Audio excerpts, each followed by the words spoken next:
Okay, so start करते हैं आज का क्लास। अच्छा, पहले तो मैं एक बार आपको रिवाइज कराया था हम लोग क्या पढ़ रहे थे। हम लोगों ने नेगोशिएबल इंस्ट्रूमेंट एक्ट 1881 पढ़ना शुरू किया था, जिसके अंदर हमें पता है नेगोशिएबल इंस्ट्रूमेंट तीन ही होते हैं as per the Indian negotiable instrument act. One is the promissory note, second is the bill of exchange and third is the cheque. इसके अलावा और कोई भी नेगोशिएबल इंस्ट्रूमेंट नहीं होते हैं as per the Indian negotiable instrument act. Correct. अच्छा, फिर हमने पढ़ना शुरू किया था कि in the negotiable instrument act एक होता है होल्डर, एक होते हैं holder in due course, right. अच्छा, कल जो मैंने आपको प्रिविलेजेस पढ़ाए थे, वो किसके प्रिविलेजेस हमने पढ़े थे? वो होल्डर के थे, होल्डर इन ड्यू कोर्स के थे। They were of the holder in due course. तो जो प्रिविलेजेस है, मतलब वो प्रिविलेजेस कैसे हैं, मतलब it's kind of a benefits which is given to a person who is ignorant of the what you can call it as ignorant of the defect in the title of the transfer। मतलब जो transfer है उसके title में defect है, ये बात जो holder है उसको भी नहीं पता था। and he has accepted the negotiable instrument with the consideration, and he has accepted it kind of before the amount in it has become due। तो अगर ये तीनों बातें फुलफिल हो जाती हैं तो उसको हम लोग क्या बोलते हैं? उसको हम बोलते हैं होल्डर इन ड्यू कोर्स। तो let me repeat it again. तो holder in due course is a person who becomes the possessor of the instrument before the amount due becomes payable with consideration, and he does not have the kind of the knowledge that there is a defect in the title of the transfer, right? तो अगर वो holder in due course बन जाता है तो ही gate certain privileges, right. इसके अंदर हमने कौन कौन से पॉइंट पढ़े थे, मैं एक बार रिवाइज भी कर लेते हैं। आज लाइन वाइज को कंप्लीट कर लेंगे। इन केस ऑफ इनक्वेटे इंस्ट्रूमेंट, इनक्वेटे का मतलब होता है इनकम्प्लीट इंस्ट्रूमेंट। हाँ, लेकिन इनकम्प्लीट में भी जो होल्डर इन ड्यू कोर्स है वो ऐसा नहीं है कोई कुछ भी अमाउंट वो रिकवर कर लेगा। ऑफकोर्स इनक्वेटे इंस्ट्रूमेंट में मैक्सिमम उतना ही अमाउंट रिकवर कर पाएगा जो कि स्टैम्प वैल्यू जितना होगा, उससे बियॉन्ड तो वो भी रिकवर नहीं कर सकता, राइट। सेकेंड आता है in case of fictitious bill. ये हमने कल ही बात करा था कि द बिल इज बिल के अंदर जो पेई है, पेई is a fictitious person, and क्योंकि ड्रॉवर ने वो क्रिएट किया फिक्टिशियस पर्सन, तो ड्रॉवर ने उसको एंडोर्स कर दिया और किसी होल्डर इन ड्यू कोर्स के पहुंच गया, तो ऑफ कोर्स जो ड्रॉई है वो लायबल है, उसको पे करना पड़ेगा। वो ये नहीं बोल सकता इन द कोर्ट दैट जो उसने बिल एक्सेप्ट किया था that was with kind of जो बिल एक्सेप्ट किया था उसके अंदर जो पेई है वो फिक्टिशियस है, ये वो नहीं बोल सकता, correct. Okay, so now coming to the new point today, जो हमने कल नहीं पढ़ा था लेकिन हम आज पढ़ेंगे उसको। तो पॉइंट है in case of the conditional instrument और एस्क्रो, राइट। अच्छा, अब बहुत ध्यान से मेरी बात को सुनना क्योंकि ये नया पॉइंट है, तो will have to focus a bit of about it. अच्छा, पहले तो मुझे एक बात बताओ कि ओके, मैं एक पहले तो एक नॉलेज के लिए आपका एक kind of just I right an example, आप मुझे बताना कि वो वैलिड है या वैलिड नहीं है। Just tell me that, right.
Okay, right.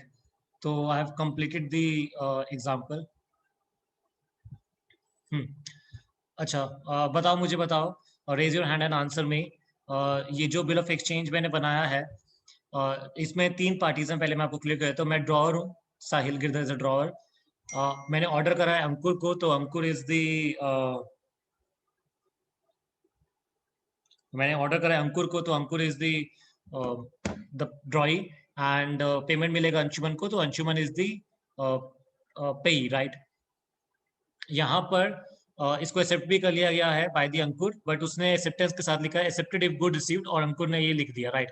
It has been stamped, आज का डेट भी है, सब कुछ है. मुझे बताओ ये वैलिड है या वैलिड नहीं है. Is this bill of exchange a valid one और not? Raise your hand and answer.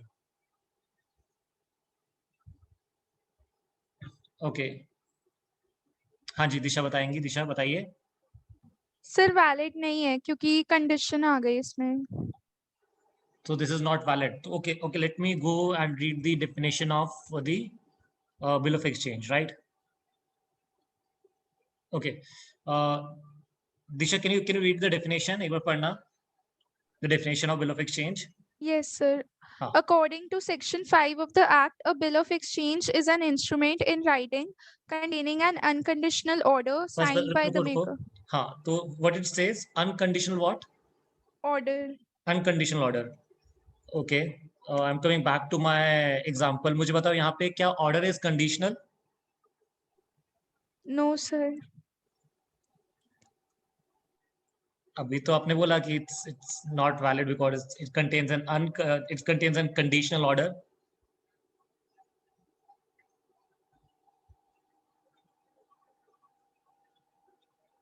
दिशा.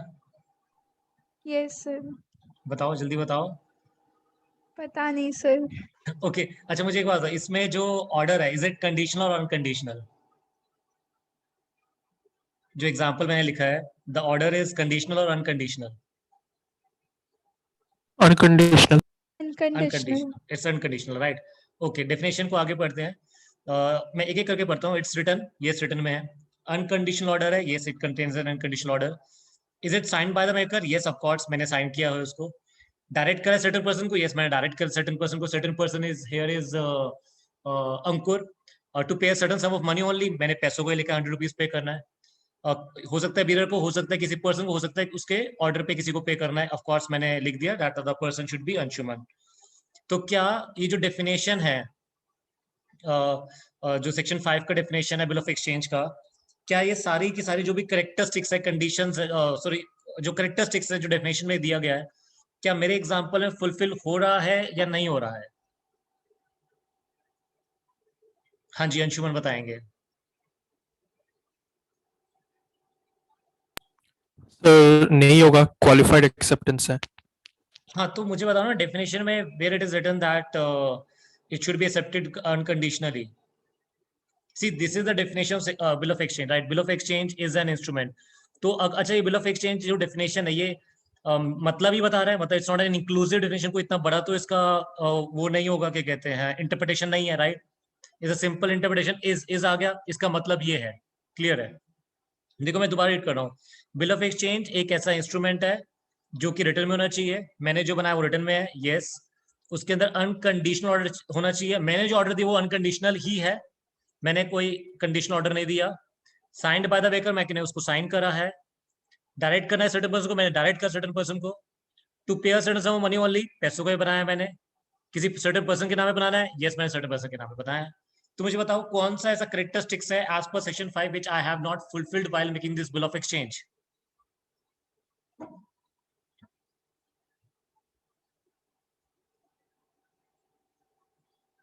जल्दी से बताओ. अंशुमन. सर सभी कंडीशन फुलफिल किया है. सर मतलब जो करेक्टरिस्टिक्स है वो सारा फुलफिल्ड है या नहीं है? मतलब यार there is something missing in it. Sir सब फुलफिल किया है. तो फिर व्हाई इट इज इनवैलिड? तो मेरे को लगा वो क्वालिफाइड एक्सेप्टेंस नहीं माना जाएगा. नहीं, दैट्स देखो, एक्सेप्टेंस इज क्वालिफाइड, बट हमने पूरा डेफिनेशन पढ़ा. अच्छा, मैं एक नॉर्मल सा बात करता हूँ. मुझे एक बात बताओ, if the bill is not accepted, तो क्या वो वैलिड ही रहता है या इनवैलिड हो जाता है? If the bill is not accepted, अगर उसने एक्सेप्ट ही नहीं किया होता, अगर लेट्स सपोज करो इस एग्जांपल में, if the Ankur has not even accepted the bill, तो वो वैलिड रहता है या इनवैलिड हो जाता है? वैलिड ही रहता है, राइट? क्योंकि हमने पढ़ रखा है डेफिनेशन में, तो कहीं नहीं लिखा it has to be accepted, compulsory it has to be accepted, तभी वो वैलिड होगा, नहीं तो वैलिड नहीं हुआ, तो वो वैसे ही वैलिड है। अब उसने एक्सेप्टेंस कंडीशनल दी, अनकंडीशनल दी, वो तो डेफिनेशन कुछ बोल नहीं रहा है, राइट? तो कितने लोग कहते हैं, raise your hand and answer me, how many of you say that this is a valid bill of exchange? If you won't raise the hand, I'll consider कि आपके हिसाब से ये valid नहीं है, फिर I'll ask you the reason why you think that's not valid as per the definition of section 5, and that's a exclusive definition. section 5 की ये requirement है, fulfill करो, valid bill of exchange है। तो आप मुझे बताओ, आपको कहाँ लगा कि इसमें सारी conditions fulfill नहीं है? If you're not raising your hand, then you'll have to answer me why this is not.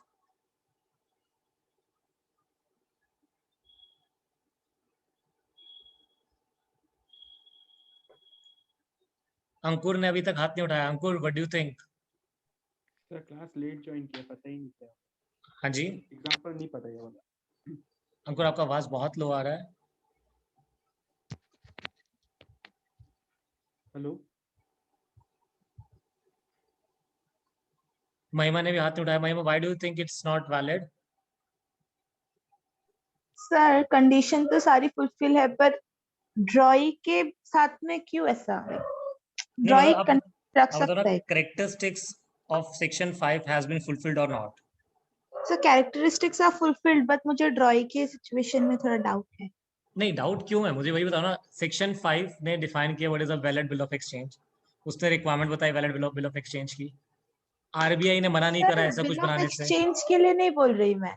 हाँ सर मुझे ड्रॉई का जो कंडीशन है ना, वो ठीक नहीं लग रहा। हाँ, तो मतलब इसलिए आप कह रहे हो कि वो मतलब आप ये कहना चाह रहे हैं कि एक्सेप्टेंस कंडीशनल है, इसलिए वो इनवैलिड हो गया? सर नहीं, हाँ सर मैं बोल रही हूँ कि बिल ऑफ एक्सचेंज तो करेक्ट बनाया है, ठीक है। पर जो ड्रॉई है उसने कंडीशन क्यों रखी है, मेरा मतलब वो है। यार देखो ना, ड्रॉई को पैसा, अच्छा ड्रॉई कौन होता है? जिसको पैसा देना होता है, जिसको पैसा लेना होता है? जिसको देना होता है। जिसको पैसा देना होता है। उसने हो सकता है गुड्स रिसीव कर, गुड्स खरीदे हो, तभी उसने साइन करा हो इसके ऊपर, राइट?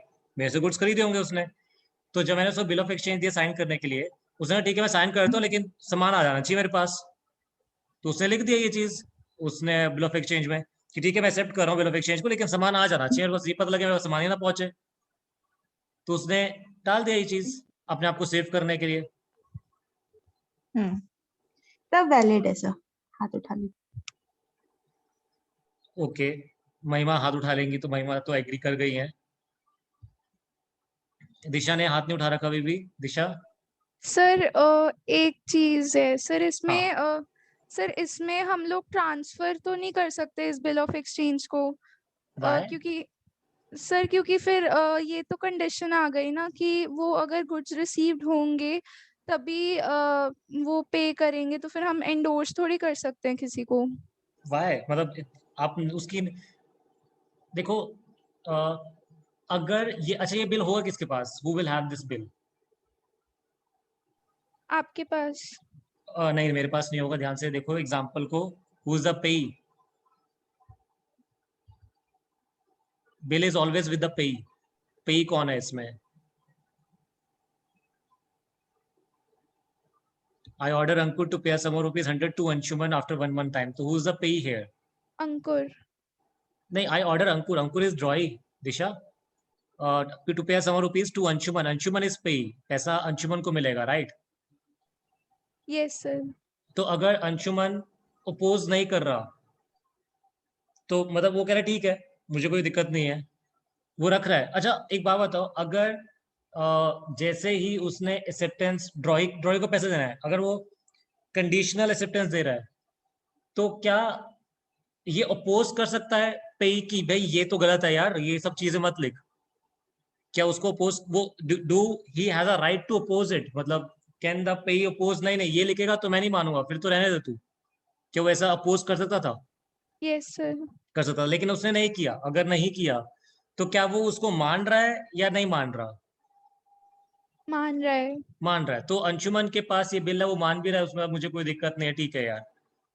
तो उसने इसको बिल्कुल, मतलब यहाँ पे उसने इसकी एक्सेप्टेंस को, क्वालिफाइड एक्सेप्टेंस को अपोज नहीं किया। जी, क्वालिफाइड एक्सेप्टेंस तब तक वैलिड रहती है जब तक उसे कोई अपोज नहीं करता। If nobody is opposing it, अरे क्यों वैलिड, अरे नहीं नहीं गड़बड़ है गड़बड़ है, अगर कोई उसे अपोज नहीं कर रहा, it will remain, the bill of exchange will remain valid, उसकी वैलिडिटी खराब नहीं होगी if nobody is opposing it. हाँ, अगर किसी ने अपोज कर दिया कि ड्रॉई को पैसे देना है और जो पैसे लेने वाला है वही कह रहा है नहीं नहीं यार ये तो गलत है यार, ये तू करेगा तो मैं तो उसको डिसऑनर मान लूंगा अगर ये सब चीज लिखेगा तो। लेकिन if the payee is not objecting then that would be a valid thing then, correct. अब पेई के लिए वैलिड है ये, तो मतलब जो पेई का टाइटल है वो गुड है या गड़बड़ है, व्हाट डू यू थिंक? पेई का जो ठीक टाइटल है वैलिड वैलिड है, yes sir. It's a valid.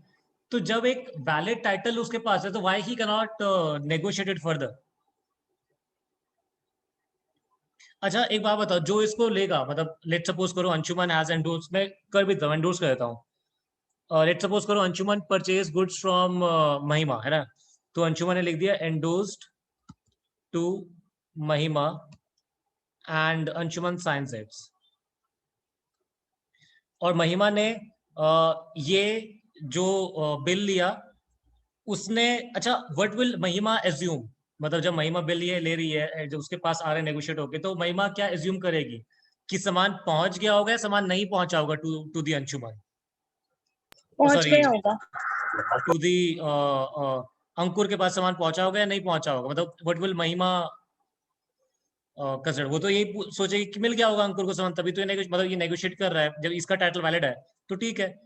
उसको तो नहीं पता था कि मिला नहीं मिला, दैट्स अ डिफरेंट थिंग। तो उसने तो ये सोच के लिया कि उसको सामान मिल चुका होगा, उसने कंसिडरेशन से लिया, उसने बिफोर मैच्योरिटी लिया, और उसको तो नो नॉलेज है, कोई नॉलेज नहीं है कि सामान नहीं पहुंचा, मतलब उसको ऐसा कुछ नॉलेज नहीं है कि सामान नहीं पहुंचा, मतलब he is assuming कि सामान पहुंच गया हो, तो he doesn't have knowledge that the goods have been actually received or not, तो he doesn't have any knowledge। तो महिमा क्या बन जाएंगी? what will महिमा will be known as? she will be known as the holder in due course. she'll be known as HDC। now what do you mean HDC? the holder in due course। अब क्या ये बात उठती है, अब holder in due course, of course time पर जब पैसा चाहिए होगा, you can lower your hands now, जब होल्डर इन ड्यू कोर्स को पैसा चाहिए होगा तो what will holder in due course will do? Mahima will go to Ankur to demand for the money, right. जब टाइम आ जाएगा तो ऑफ कोर्स महिमा जाएगी अंकुर के पास और बोलेगी ठीक है देखो आपने पैसे है ना, आप पैसा दो, ठीक है। हाँ बट उस समय अंकुर बोला अरे नहीं नहीं I will not pay the money, क्योंकि मेरे पास सामान रिसीव ही नहीं हुआ। See now look at the concept, है ना। HDC वेंट टू दी, गया HDC गया टू दी ड्रॉई, उसको बोला पैसे दो, ड्रॉई ने बोला अरे नहीं नहीं मैं तो नहीं देता पैसा, मेरे पास सामान नहीं पहुंचा अभी तक, आई will not give the money, और मैंने तो देखो लिखा भी हुआ है। अब HDC क्या करे? HDC चला गया, कोर्ट चला गया, इवेंट टू कोर्ट, उसने कोर्ट में केस कर दिया कि देखो यार मैं तो HDC हूँ, मैंने तो इसको विद कंसिडरेशन लिया, मैंने तो बिफोर मैच्योरिटी लिया, मतलब मैंने तो सामान दे दिया अपनी तरफ से, तो मेरे को तो पैसा मांगता है, तो मैंने तो कंसिडरेशन से किया, मैंने बिफोर मैच्योरिटी इसको लिया है, और मुझे तो नॉलेज नहीं था कि जिसने मुझे दिया था कि उसने मुझे बताया भी नहीं, और मुझे तो नॉलेज नहीं था कि उसके सामान ही नहीं पहुंचा विद ड्रॉई था, तो मुझे तो नहीं मालूम था ये सब चीजें, मैंने तो इसको गुड फेथ पे एक्सेप्ट कर लिया, इसको बिल्कुल ले लिया मैंने तो गुड फेथ पे। तो अब आप जज बन जाओ, what do you think, will is the drawee liable to pay the amount, या फिर वो नहीं पे करेगा? What do you think? Liable to pay the amount। हाँ करेक्ट, रुचिका ने बिल्कुल ठीक जवाब दे दिया, liable to pay the amount, और ये भी एक प्रिविलेज दे दिया, of course this privilege is with only with the HDC, और उसको क्या प्रिविलेज दे दिया, HDC को क्या प्रिविलेज दे दिया कि अगर एक HDC के पास holder in due course, HDC will be holder in due course, तो इफ HDC के पास जो गुड्स आए, जो HDC के पास जो बिल आया है या जो प्रोमिसरी नोट आया है, a bill or note is negotiated to a holder in due course, so the other parties to the bill or note cannot avoid liability on the ground that delivery of the instrument was conditional or for a special purpose only। वो ये बोल नहीं सकते, ये ground ले नहीं सकते, they cannot avoid the liability, वो अपनी लायबिलिटी ये बोल के नहीं बोल सकते अरे ये तो कंडीशनल एक्सेप्टेंस थी, ये स्पेशल पर्पस के लिए बना था, वो ये बोल ही नहीं सकते। HDC को तो पैसा मिलेगा ही मिलेगा। देखो कल से हम यही पढ़ रहे हैं कि कहीं भी कुछ भी दिक्कत होता है, but if you become a HDC, now who is an HDC? I can repeat it again. HDC is a person who took the bill or the note on a good faith. He doesn't have a knowledge that there's a defect in the title of the transfer. He doesn't know that whether it has been whether it is a special bill or something like that. He doesn't have such knowledge of it. He accepted it with consideration before maturity. तो क्या उसके पास ये recovery का right रहेगा, नहीं रहेगा? Law makers ने HDC को एक और प्रिविलेज दिया कि yes he can recover the amount from the any party, और कोई पार्टी बीच में ये नहीं बोल सकती, अपने लायबिलिटी को अवॉइड नहीं कर सकती इस ग्राउंड पे बोल के कि यार ये तो कंडीशनल एक्सेप्टेड था या ये स्पेशल पर्पस के लिए बना था. ये सब बातें वो ग्राउंड नहीं ले सकता और एचडीसी पैसा रिकवर कर सकता है.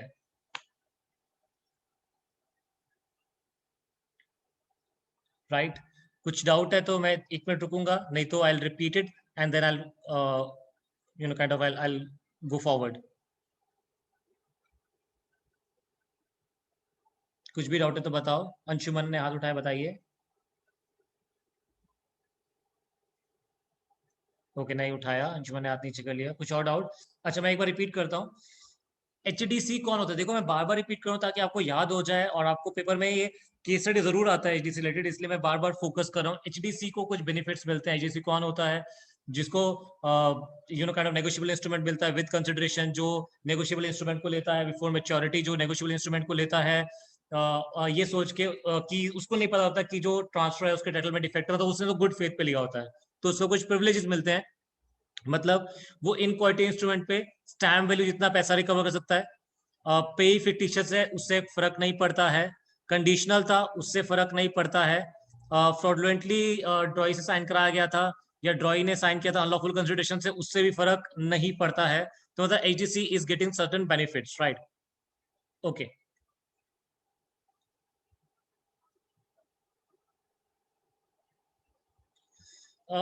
नेक्स्ट सेक्शन बहुत सिंपल है.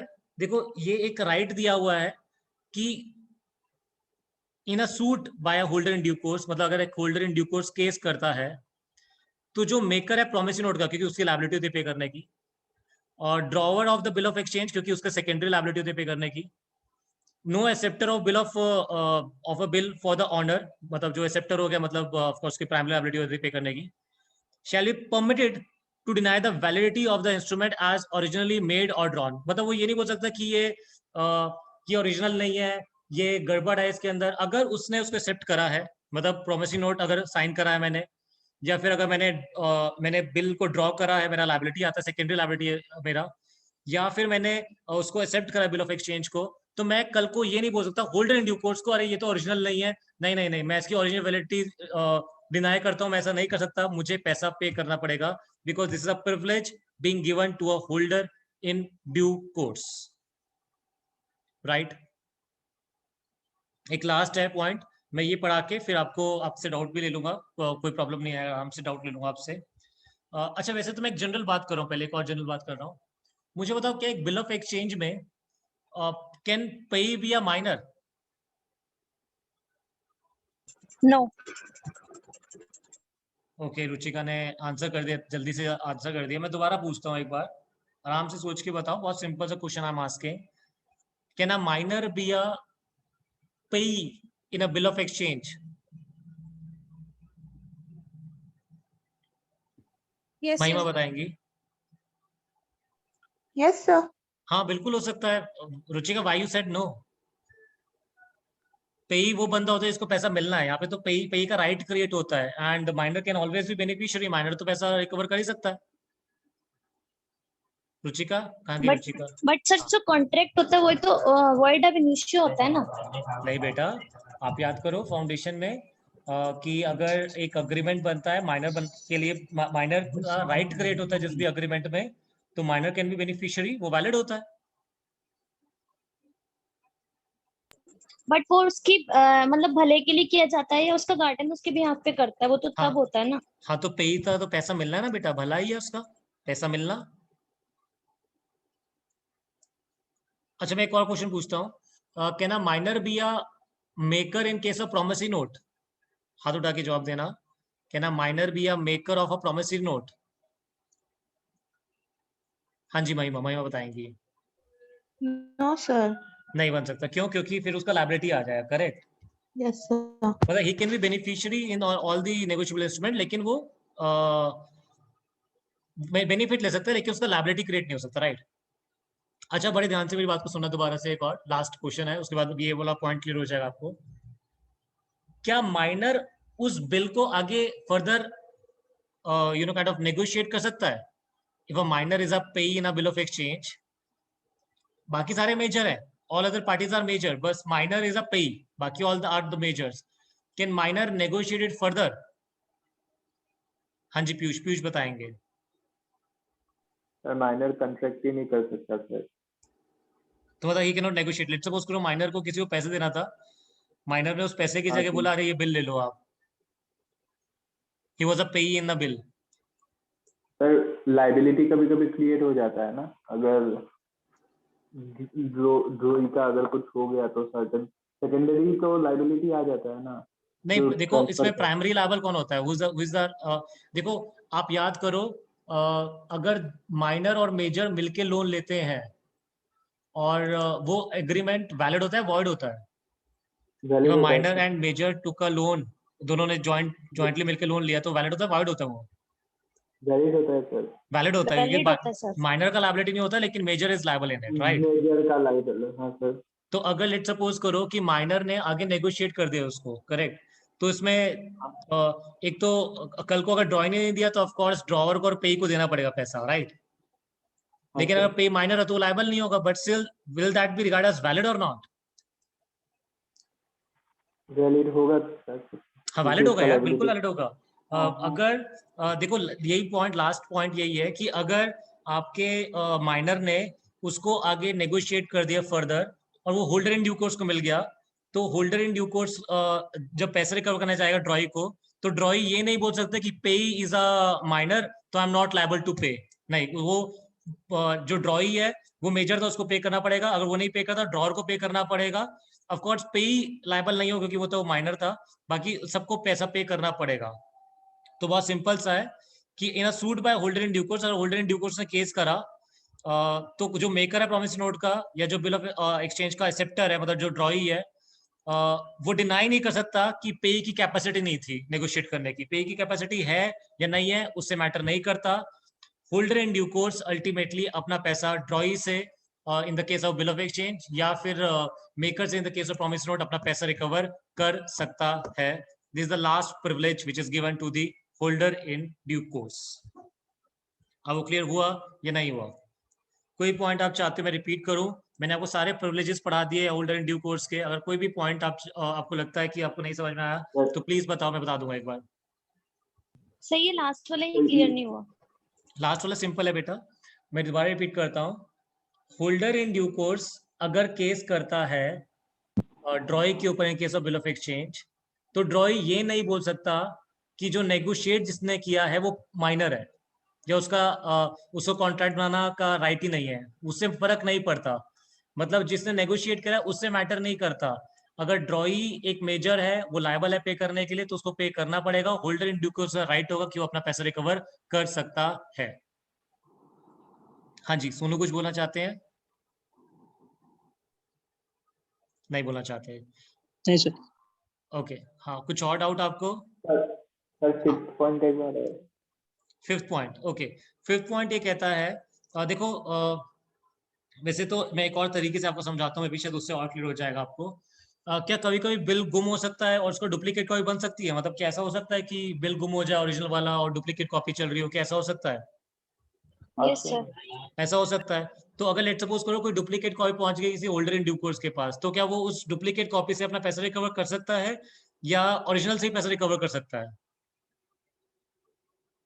कर सकता है डुप्लीकेट कोई। कर सकता है। तो जो पे करने वाला है वो ये नहीं बोल सकता कि अरे नहीं नहीं ये तो ओरिजिनल नहीं, आप ओरिजिनल लेकर आओ, डुप्लीकेट है चलेगा। होल्डर इन ड्यू कोर्स उसमें भी अपना पैसा रिकवर कर सकता है। सर हाँ जी, sir duplicate bill of exchange कैसे बनेगा? डुप्लीकेट बन जाता है बेटा। डुप्लीकेट क्या होता है? What is duplicate? कॉपी बन जाती है उसकी, कि अगर एक आध सर गुम तो हो जाए उस तो पे दूसरा काम मतलब आ फिर जाए। सारे जो फर्स्ट से ड्रॉयर, ड्रॉई, एंडोर्सी सबके नाम होते हैं? हाँ बिल्कुल, डुप्लीकेट का मतलब ही होता मतलब है बिल्कुल एग्जैक्टली सेम। सर नहीं, जैसे कि आपने जैसे ड्रॉ किया, सर 2 मिनट, ओके, हाँ जी, हर्षा कुछ बोलना चाह रही है? सर एक बार थर्ड पॉइंट रिपीट कर दो। थर्ड में रिपीट कर देता हूँ, ठीक है। हाँ हाँ जी, महिमा कुछ बोल रहे थे आप? सर हाँ, जैसे कि ड्रॉयर ने ड्रॉई को दिया, करेक्ट, मतलब ड्रॉई ने एक्सेप्ट कर लिया, ठीक है बिल। ठीक है। हाँ, अभी फिर ड्रॉयर ने उसको, मतलब सपोज थर्ड पार्टी ने उसको एंडोर्स कर दिया फर्दर। ठीक है।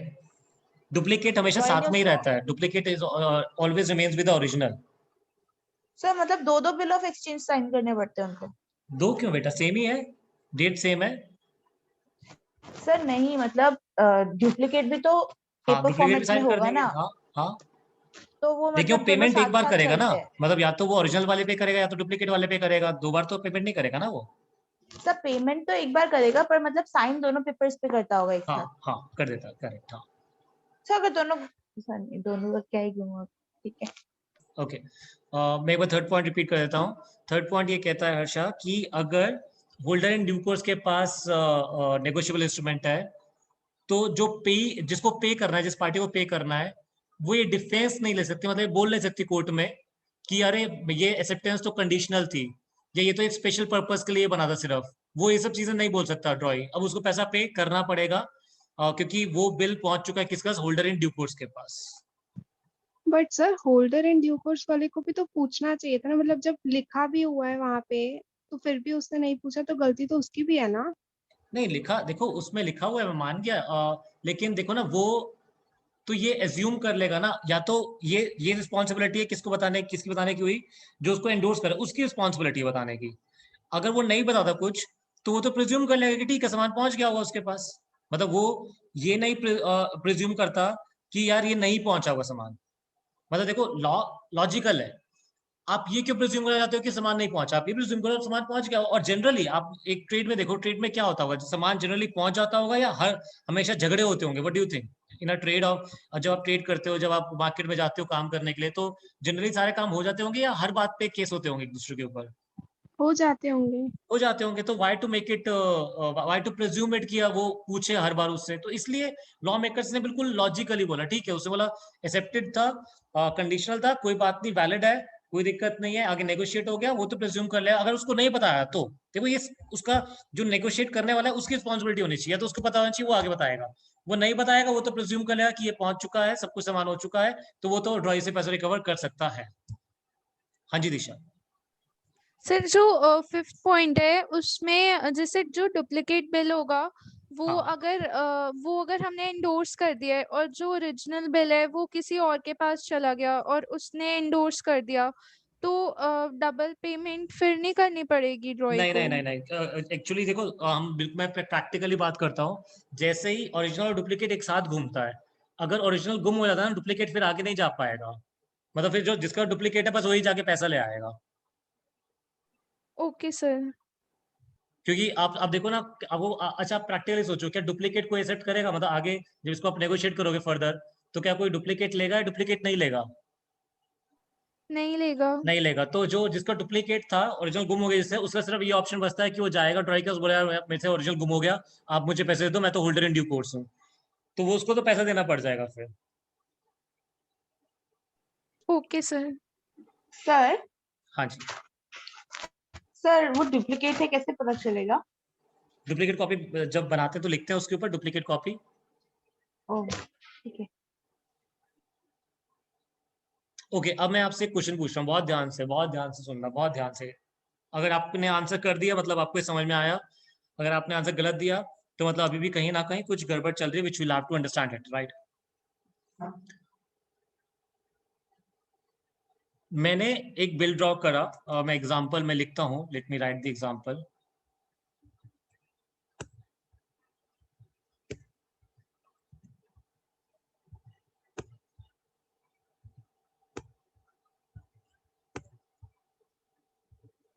मैंने ये बिल ड्रॉ करा, बहुत नॉर्मल सा बिल है, मैंने ड्रॉ करा और मैंने इसको ड्रॉ करके साइन भी कर दिया। और मैंने क्या करा, मैंने अंकुर के साइन को फॉर्ज कर लिया। मैंने अंकुर के साइन को फॉर्ज कर लिया और बिल जाके दे दिया अंशुमन को, करेक्ट। अंशुमन को भी नॉलेज नहीं था कि ये अंकुर का जो मैंने साइन करा दैट इज फॉर्ज्ड। तो अंशुमन ने भी इसको आगे दे दिया टू महिमा, एंडोर्स कर दिया टू महिमा, और महिमा होल्डर इन ड्यू कोर्स बन गई, करेक्ट। महिमा होल्डर इन ड्यू कोर्स बनी एंड महिमा वेंट टू अंकुर पैसा मांगने टाइम पर। अंकुर के पास गई, अंकुर को बोला कि ये बिल आपने साइन करा था, इसका पैसा दो। अंकुर देखते ही हैरान परेशान, उसने बोला ओ ये क्या है, मैंने तो साइन नहीं किया, आई नेवर साइंड इट। उसने तो मना कर दिया, I never signed this thing, ये तो फॉर्जरी है, ये तो मेरा साइन ही नहीं है। लेकिन of course Mahima is a holder in due course, तो can Mahima recover the amount from Ankur? Raise your hand and answer.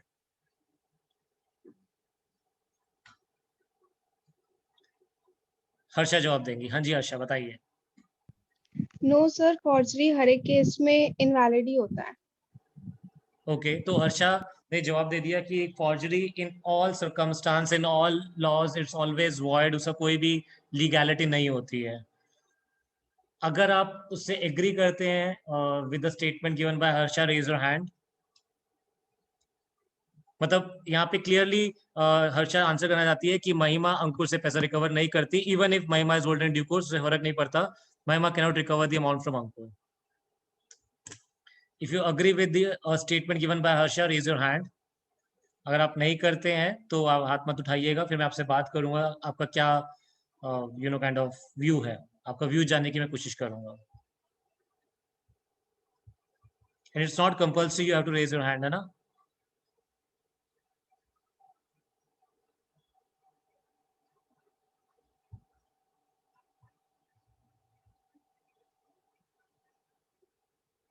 Okay, तो तन्मय ने हाथ नहीं उठाया। Tanmay, what do you think, why मतलब can Mahima recover the amount from the Ankur?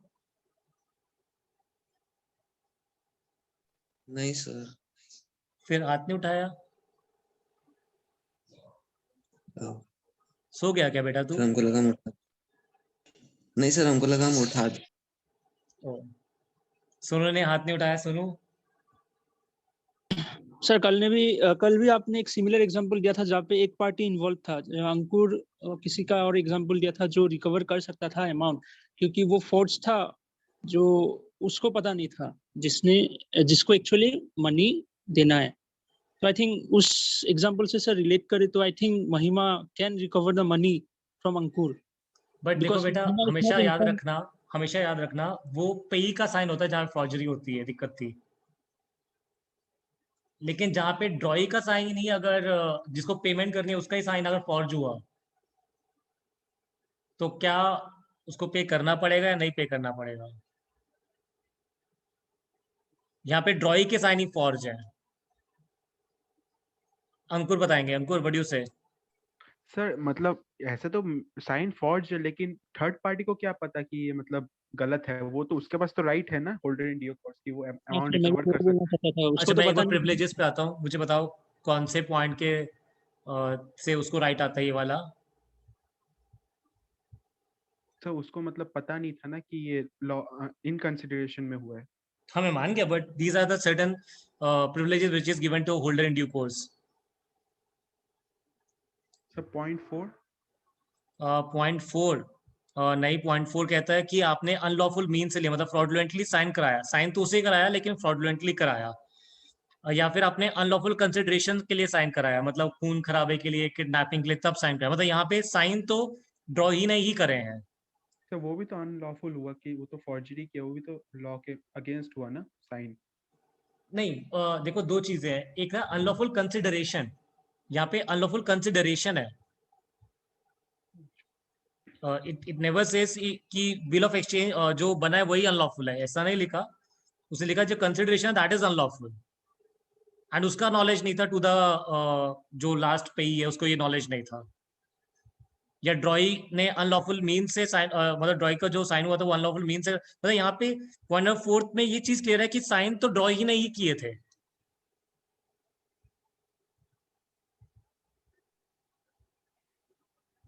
Okay, Anshuman कुछ बोलना चाहेंगे, कोई और स्टेटमेंट? नहीं सर, मैं भी पॉइंट 4 ही सोच रहा था। ओके वैसे नॉट टू मतलब take it further but the answer is correct जो हर्षा ने दिया कि forgery is void in every circumstances. तो ड्रॉई के अगर साइन फॉर्ज हो गए तो सब कुछ खराब है। मतलब अगर इफ द ड्रॉई इज के साइन फॉर्ज है तो of course drawee is not liable to pay the amount. तो एक काम करें, आप अपनी बुक में यहाँ पे लिख लो कि होल्डर इन ड्यू कोर्स, ताकि आपको याद रहे पेपर के समय अगर कोई केस स्टडी आ जाए तो मेरे साथ साथ लिख देना कि holder in due course does not have a right to recover the money if the signature of drawee in case of bill or maker in case of promissory note is forged। मैंने बहुत सही लिखा, आपको समझ में आया मैंने क्या लिखा? नहीं sir. Yes, sir. Yes, sir. मेरी राइटिंग इंप्रूव हो गया, राइट है ना? मतलब हाँ सर, मतलब लॉकडाउन समझ में में तो आ रहा है। I am improving my self, है ना?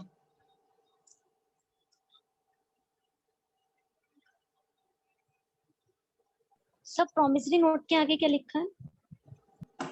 और maker in case of promissory note. मैं रिपीट करता हूँ मैंने क्या लिखा। Holder in due course HDC does not have a right to recover the money if the signature of drawee in case of bill or maker in case of promissory note is forged।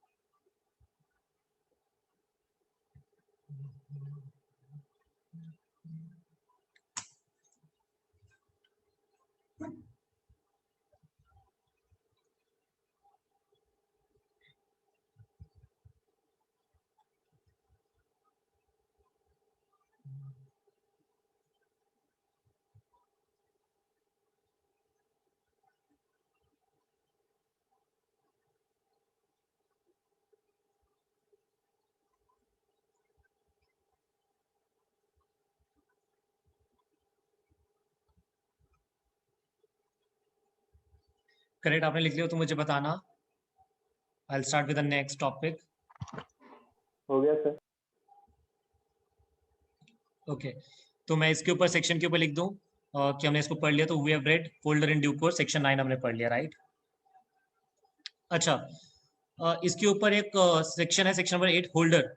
अच्छा ये right किसके पास है? Holder in due course के पास privileges and rights हैं या this is to the holder also? Holder in due course. Holder in due course. अच्छा क्या मैं आपको गिफ्ट में प्रॉमिसरी नोट लिख सकता हूँ एज अ गिफ्ट कि मतलब आई प्रॉमिस यू टू पे सम ₹100 सिर्फ as a gift without any consideration? मैंने आपके ऊपर लिख दिया कि मैं आपको 100 रुपए दूंगा, प्रॉमिसरी नोट बना दिया आपके ऊपर। क्या ऐसा मैं कर सकता हूँ? हाँ सर। हाँ सर। मैं कर सकता हूँ ऐसा। तो आप लोग जैसे आप उसको होल्ड करोगे प्रॉमिसरी नोट को, तो आप कौन हो? आप होल्डर हो या होल्डर इन ड्यू कोर्स हो? Holder. Holder sir. You will be a holder. You will not be a what? Holder in holder due. In due course. You will not be a holder in due course। ये clear हो गया आपको? Okay तो मैं पढ़ूं holder का definition पढ़ूं। अच्छा ये बहुत इंपॉर्टेंट डेफिनेशन है क्योंकि इसमें ना 5 नंबर क्वेश्चन आता है बहुत बार और मैक्सिमम लोग गलत करते हैं इसको। तो मैं ध्यान से पढ़ूंगा फिर आपसे क्वेश्चन पूछूंगा, ठीक है? आप मुझे सही सही जवाब देना है ना। वैसे मुझे भरोसा है आपके ऊपर, आप गलत जवाब दोगे बट स्टिल मैं पूछ लूंगा। The holder of a promissory note, bill of exchange or check, I can say it as a negotiable instrument। A holder of negotiable instrument means of the exclusive definition है any person, कोई भी ऐसा इंसान entitled in his own name to the possession thereof। मतलब holder वो इंसान है जिसके पास उस नेगोशिएबल इंस्ट्रूमेंट को रखने का, पोजेस करने का एंटाइटलमेंट है, मतलब राइट है। एंड मतलब दोनों कंडीशन पूरी होनी चाहिए तभी उसको होल्डर माना जाएगा। एंड उसके पास राइट है पैसा रिसीव करने का, he has a right to receive the money. जैसे मैंने अगर आपको गिफ्ट में लिख के दे दिया as a without any consideration कि मैं आपको पैसा दूंगा 100 रुपए, है ना, करेक्ट। ये मैंने आपको चेक दे दिया, कोई भी गिफ्ट में ऐसा चेक दे दिया, तो क्या आप मेरे से पैसा मांग सकते हो या पैसा नहीं मांग सकते? Can you recover? देखो, एक है लीगली रिकवर करना, एक है रिकवर करना, करेक्ट। यहां पर डेफिनेशन ये नहीं बोला कि आप उसको एनफोर्स करके रिकवर करा सकते हो, तो सिंपल बोला रिकवर कर सकते हो। तो क्या आप मेरे से गिफ्ट का अमाउंट रिकवर कर सकते हो, रिकवर नहीं कर सकते? What do you think? कर सकते हैं। कर सकते हो, राइट। तो अगर मैंने आपको एक चेक एज अ गिफ्ट बना के दे दिया, तो क्या वो वैलिड है या वैलिड नहीं है? आप होल्डर हो या होल्डर नहीं हो? होल्डर होल्डर है। होल्डर। करेक्ट। अच्छा, अब बड़े ध्यान से मैं डेफिनेशन को रिपीट करके आपसे क्वेश्चन पूछूंगा, बहुत ध्यान से आंसर करना, ठीक है? बहुत ध्यान से। Let me repeat it first and then I will ask the questions, right. Holder के लिए दो कंडीशन पूरी होनी है। मैं रिपीट करता हूं, बार बार रिपीट कर दूंगा, अगर आप बोलोगे तो। होल्डर के लिए दो कंडीशन पूरी करने का, एक उसके पास उसको रखने का राइट है, एंड है, दोनों में से कोई एक कंडीशन है, एंड उसको पैसा भी रिसीव करने का राइट है, तो ये वो होल्डर है, नहीं तो होल्डर नहीं है। करेक्ट। अब मैं आपसे आईसीआई का क्वेश्चन पूछता हूं। आईसीआई क्या पूछते हैं? आईसीआई पूछते हैं, आप हाथ उठा के जवाब दीजिएगा बेटा, ऐसे जवाब मत दीजिएगा। आईसीआई पूछते हैं कि आप सड़क पे चल रहे थे और आपको एक नीचे पड़ा हुआ चेक मिल गया जो कि बिरर चेक था, तो आप क्या होल्डर हो या होल्डर नहीं हो? Raise your hand and answer. ICI पूछते हैं, आप सड़क पे चल रहे थे, आपको एक बिरर इंस्ट्रूमेंट मिल गया, आपने उठा लिया, बिरर था, आपने उठा लिया, तो क्या आप होल्डर बन जाओगे या नहीं बन जाओगे? ओके, तो सबसे पहले हाथ उठाया महिमा ने। हाँ जी महिमा, बताइए। सर बन जाएंगे जब तक उसको कोई रिकवर नहीं करता। नहीं, आप होल्डर हो या नहीं हो? देखो, मेरा क्वेश्चन बहुत सिंपल है। आप सड़क पे चल रहे थे, आपको एक बिरर इंस्ट्रूमेंट मिल गया, आपने उसको उठा लिया, आप होल्डर हो या नहीं हो? तो है। ओके, महिमा कहती है। रुचिका क्या कहती है? सर होल्डर नहीं है, क्योंकि उसके खुद के नाम पे होना चाहिए, in his own name. Okay, और कोई बताना चाहेगा? कोई और बताना चाहेगा कि ये होल्डर है या नहीं? बाकी लोग बता क्यों नहीं रहे? Why they are not answering, why they are not raising the hand, why they doesn't want to give the answer? मैं पूछूंगा किसी से, चलो मैं पूछता हूँ। तन्मय बताएंगे। तन्मय बताइए जल्दी से। तन्मय सो रहा है, जाग रहा है, क्या कर रहा है Tanmay? What is Tanmay doing? Sir उठा हुआ है। उठा हुआ है। हाँ तन्मय बताओ, वो होल्डर है या होल्डर नहीं है? सर वो तो फाइंडर ऑफ गुड्स के अंदर उसको रिटर्न करना पड़ेगा शायद। नहीं तो देखो, तुमने थोड़ा आगे चले गए। देखो, मैं क्वेश्चन को दोबारा रिपीट करता हूँ। क्वेश्चन बहुत सिंपल है, वो होल्डर है या होल्डर नहीं है? सर होल्डर है। होल्डर है। ओके, सोनू क्या कहते हैं? सोनू? सर नहीं है सर। होल्डर नहीं है। क्यों नहीं है होल्डर? तन्मय तो कह रहा होल्डर है।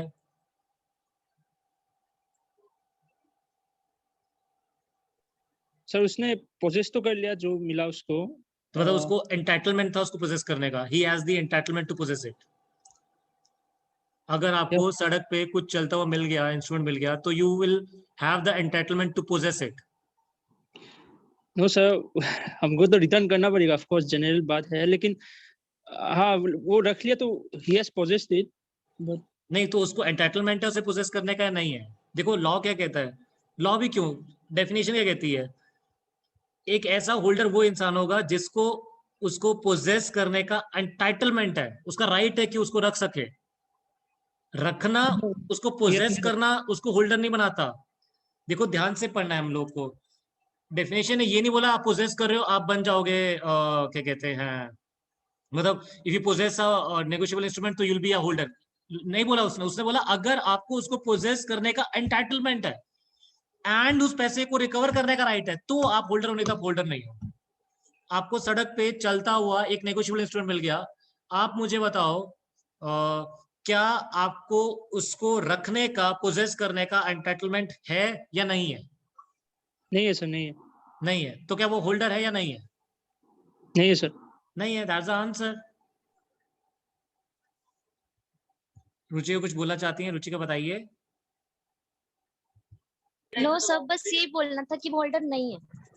हाँ, ही is not a holder, he is never a holder. आप देखो ना, आप कंसेप्ट को समझो बेटा, डोंट आप देखो, पूरा सुनो, समझो। होल्डर वो इंसान जिसको उसको रखने का राइट है, पोजेस करने का राइट है एंड रिकवर करने का राइट है, तो आप होल्डर हो, नहीं तो आप होल्डर नहीं हो। ओके, मैं एक और आपसे क्वेश्चन पूछता हूं। मैंने अपने एजेंट को अपना चेकबुक दे दिया, मैंने कहा ये मेरे बिहाफ पे रखो, तो क्या वो जो मेरा एजेंट है, क्या वो उस नेगोशिएबल इंस्ट्रूमेंट का होल्डर बन जाएगा या नहीं बनेगा?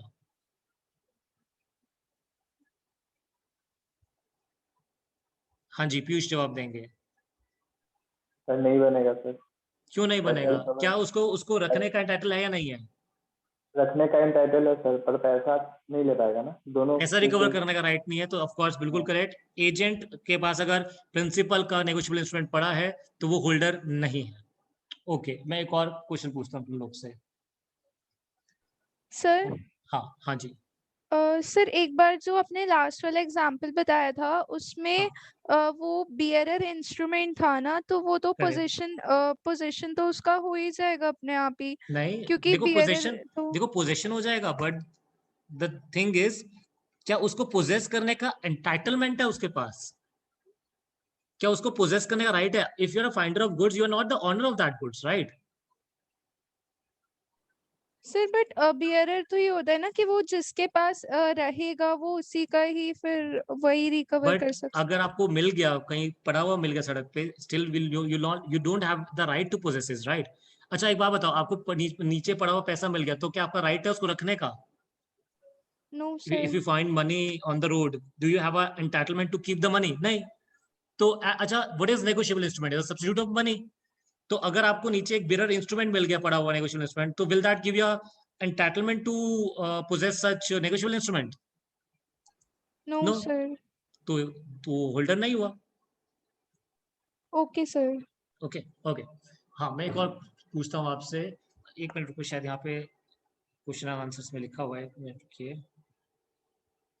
मैंने आपको 3 एग्जांपल दे दिए, गिफ्ट वाला, सड़क पे चल रहा है, और एक और दिया, करेक्ट। एक दो और है इसके अंदर।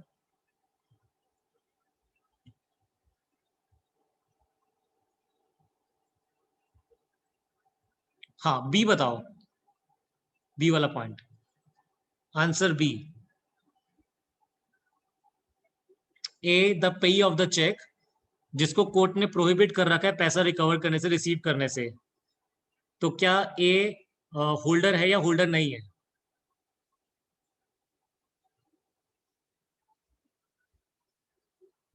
इज ए अ होल्डर और नॉट?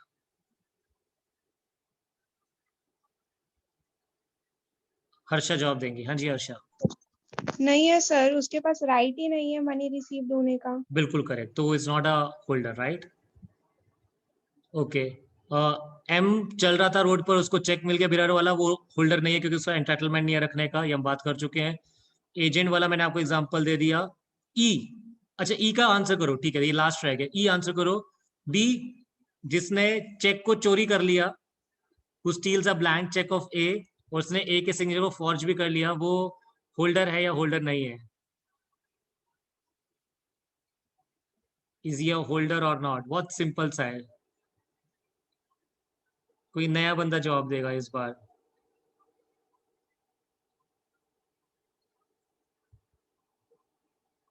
तो सबसे इजी है यार, ये तो हर कोई जवाब दे सकता है। कुछ लोग फिर भी हाथ नहीं उठाते, हम क्यों जवाब दे। सुरभि बताएंगे, ये सुरभि ने फर्स्ट टाइम हाथ उठाया अभी जवाब देने के लिए। हाँ जी सुरभि। No sir.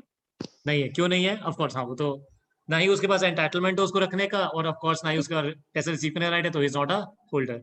तो होल्डर का डेफिनेशन क्लियर हो गया। I think we are clear with the definition of the holder. तो हमें Yes, दोनों sir. बातें क्लियर हो गया, Clear. होल्डर क्या होता है, होल्डर इन ड्यू कोर्स क्या होता है। और अच्छा, और ये जो राइट्स हैं ये किसके पास है, privileges, who has the privileges, is it with the holder और holder in due course, who has the privileges? Holder in due course. Holder in due course, the privileges are not for the holder, correct. तो ये भी हमने read कर लिया, ये भी आप मार्क कर लेना, ये भी आपने कंसेप्ट समझ लिया।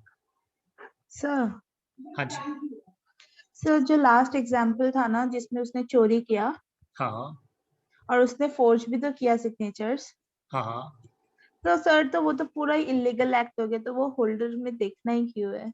हाँ मतलब ठीक है, अब देखो क्वेश्चन आईसीए ने पूछ लिया तो हमने बोल दिया कि देखो आईसीए ने सिंपल पूछा वो होल्डर है या नहीं है, आप बोल दो नहीं है ना। हम लोग क्यों आईसीआई से लड़े, अरे ये सर क्यों अगर पूछ ले क्वेश्चन। रीजनिंग पूछा तो हम लोग लिख सकते हैं इलीगल एक्ट नहीं, आप इलीगल मत लिखो, आप लिखो क्योंकि उसका राइट ही नहीं है उसको पोसेस करने का, he is not entitled to that thing, and secondly he doesn't have right to recover the money, तो वो होल्डर ही नहीं है, वो डेफिनेशन फुलफिल नहीं करता। Right in a way the definition gives you, right. Okay sir. Okay, so I hope सबको clear हो गया यहाँ तक। ओके, मैं एक और इम्पोर्टेंट टॉपिक की तरफ जा रहा हूं, सबसे इंपॉर्टेंट टॉपिक है ये भी, सबसे ज्यादा important topic, section of 15, endorsement. Endorsement का मीनिंग तो सबको पता है ना, क्लियर है ना? कोई भी डाउट है एंडोर्समेंट का तो मुझे meaning of the word endorsement अगर क्लियर नहीं तो ये बताओ। एंडोर्समेंट सिंपल सा कंसेप्ट है, एंडोर्समेंट मतलब जो पेई होता है उसको एंडोर्स करता है ताकि वो नेगोशिएट सके। What is the purpose of endorsement? To negotiate a order instrument, मतलब जिसमें पर्सन सर्टेन होता है, पेई सर्टेन होता है, ताकि वो आगे नेगोशिएट हो सके, इसलिए उसको एंडोर्स किया जाता है। That is the purpose of endorsement. Endorsement होता है क्या? साइन करना। आप कहीं भी कर लो, endorsement can be made on the face of the bill of exchange और at the back of the bill of exchange. जगह भर गई, आप साथ में एक और पेज अटैच कर दो, उसके बाद कर लो, सारा आपके पास ऑप्शन अवेलेबल होते हैं। That is known as endorsement. और जो करेगा एंडोर्स उसको एंडोर्सर बोल देंगे, और जिसके पास वो आएगा उसे एंडोर्सी बोल देंगे। और endorsee will become the new पेई, क्योंकि उसके बाद राइट आ जाएगा पैसे रिकवर करने का, तो वो पेई बन जाएगा। तो कुछ डाउट है in the definition of the word endorsement? क्योंकि ये तो मैंने क्लियर कर दिया आपको, राइट? कोई डाउट नहीं, nobody is raising the hand, I am assuming it कि आपको समझ में आ गया। Good, very good, okay. बहुत बहुत ज्यादा सिंपल है, ठीक है। Blank endorsement, what do you mean by blank endorsement? Can anyone tell me by raising the hand? Blank endorsement, नाम ही सजेस्ट करा ब्लैंक एंडोर्समेंट, वैसे तो नाम ही सजेस्ट करा। What do you think blank endorsement would mean? Piyush ने आप बताया, बताइए पीयूष। हाँ जी सर वो लिखते नहीं है ना, वो लिखते हैं ना endorse to X Y Z, वो नहीं लिखेंगे सर। हाँ, बिल्कुल सही बोला पीयूष ने, वेरी गुड पीयूष। हम जैसे लिखते हैं ना एंडोर्स टू, जैसे जितने भी बिल आपने देखे मैंने हमेशा लिखा एंडोर्स टू। तो अगर मैंने लिखा यहाँ पर ये बिल है, और अगर मैं यहाँ पे लिख दिया एंडोर्स्ड टू डैश, और नीचे बस साइन कर दिया अंशुमन ने अपना, तो ये अंशुमन इसे एंडोर्स कर सकते हैं, तो ये इस एंडोर्समेंट को क्या बोलेंगे? This endorsement will known as what? A blank endorsement, correct. अच्छा, अब ये बेरर इंस्ट्रूमेंट बन गया या फिर ये एक सडन पर्सन वाला इंस्ट्रूमेंट है? कौन सा इंस्ट्रूमेंट है ये? जब आपने ब्लैंक एंडोर्समेंट करी तो क्या ये एक बेरर इंस्ट्रूमेंट बन जाएगा? Yes Yes, this will become a bearer instrument. So what is the effect of a blank endorsement? कि जो आपका ऑर्डर इंस्ट्रूमेंट था वो कन्वर्ट हो जाता है, कौन से इंस्ट्रूमेंट में कन्वर्ट हो जाता है बेटा? बीरर इंस्ट्रूमेंट में कन्वर्ट हो जाता है। तो what is a blank endorsement? जिसमें आप एंडोर्सी का नाम स्पेसिफाई नहीं करते, तो उसको हम बोलते हैं ब्लैंक एंडोर्समेंट। करेक्ट, सिंपल, कोई डाउट नहीं आता, सबसे इजी था ये। This was easiest of the endorsements, types of endorsement का। सर हाँ जी, सर जब हम लोग ये ब्लैंक एंडोर्समेंट करते हैं हाँ तो उसमें तो वो तो लिखना ही पड़ेगा ना, endorse to dash, signature mark के तो रखना ही पड़ेगा। हाँ हाँ बिल्कुल। फिर मतलब जिसको भी देना होगा उसका नाम लिख देने से हो जाएगा बाद में? नहीं, उसको नाम लिखना ही क्यों? बीरर में सर आ गया मतलब किसी को ब्लैंक नहीं दिया तो? ब्लैंक किसी को? सर किसी को अगर बेरर इंस्ट्रूमेंट दिया हमने वो ब्लैंक, हाँ हाँ हाँ हाँ। तो उसके बाद अगर उसको फर्दर करना हो तब तो वो लिख ही देगा ना उसपे नाम। नहीं, क्यों करना है? वो भी आगे किसी को ऐसे ब्लैंक दे देगा। मतलब लेट सपोज करो कि ये एंडोर्स टू डैश करके अंशुमन ने मुझे दे दिया, नहीं मुझे नहीं दिया, सॉरी मैं तो पार्टी हूँ टू द उसमें। तो एंडोर्स टू डैश करके अंशुमन ने आपको दे दिया, महिमा को दे दिया। अच्छा महिमा, अब आपको पैसे देना है, लेट्स सपोज करो टू पीयूष, तो आपको इस पे पीयूष का नाम लिखना पड़ेगा या सीधा ये पीयूष को आप पकड़ा सकते हो सीधा बिल ऑफ एक्सचेंज? अच्छा, अब ये नेगोशिएट नाम कैसे, ब्लैंक एंडोर्समेंट के बाद वो फर्दर नेगोशिएट कैसे होगा? एंडोर्समेंट प्लस डिलीवरी से होगा या सिर्फ डिलीवरी से हो जाएगा? एंडोर्समेंट प्लस डिलीवरी होना चाहिए ना? नहीं, डिलीवरी से हो जाएगा। जब एंडोर्सी का नाम ही नहीं है तो आप इसको बियरर हो, अब ये बियरर बन चुका है, बियरर तो डिलीवरी से ही आके नेगोशिएट हो जाता है।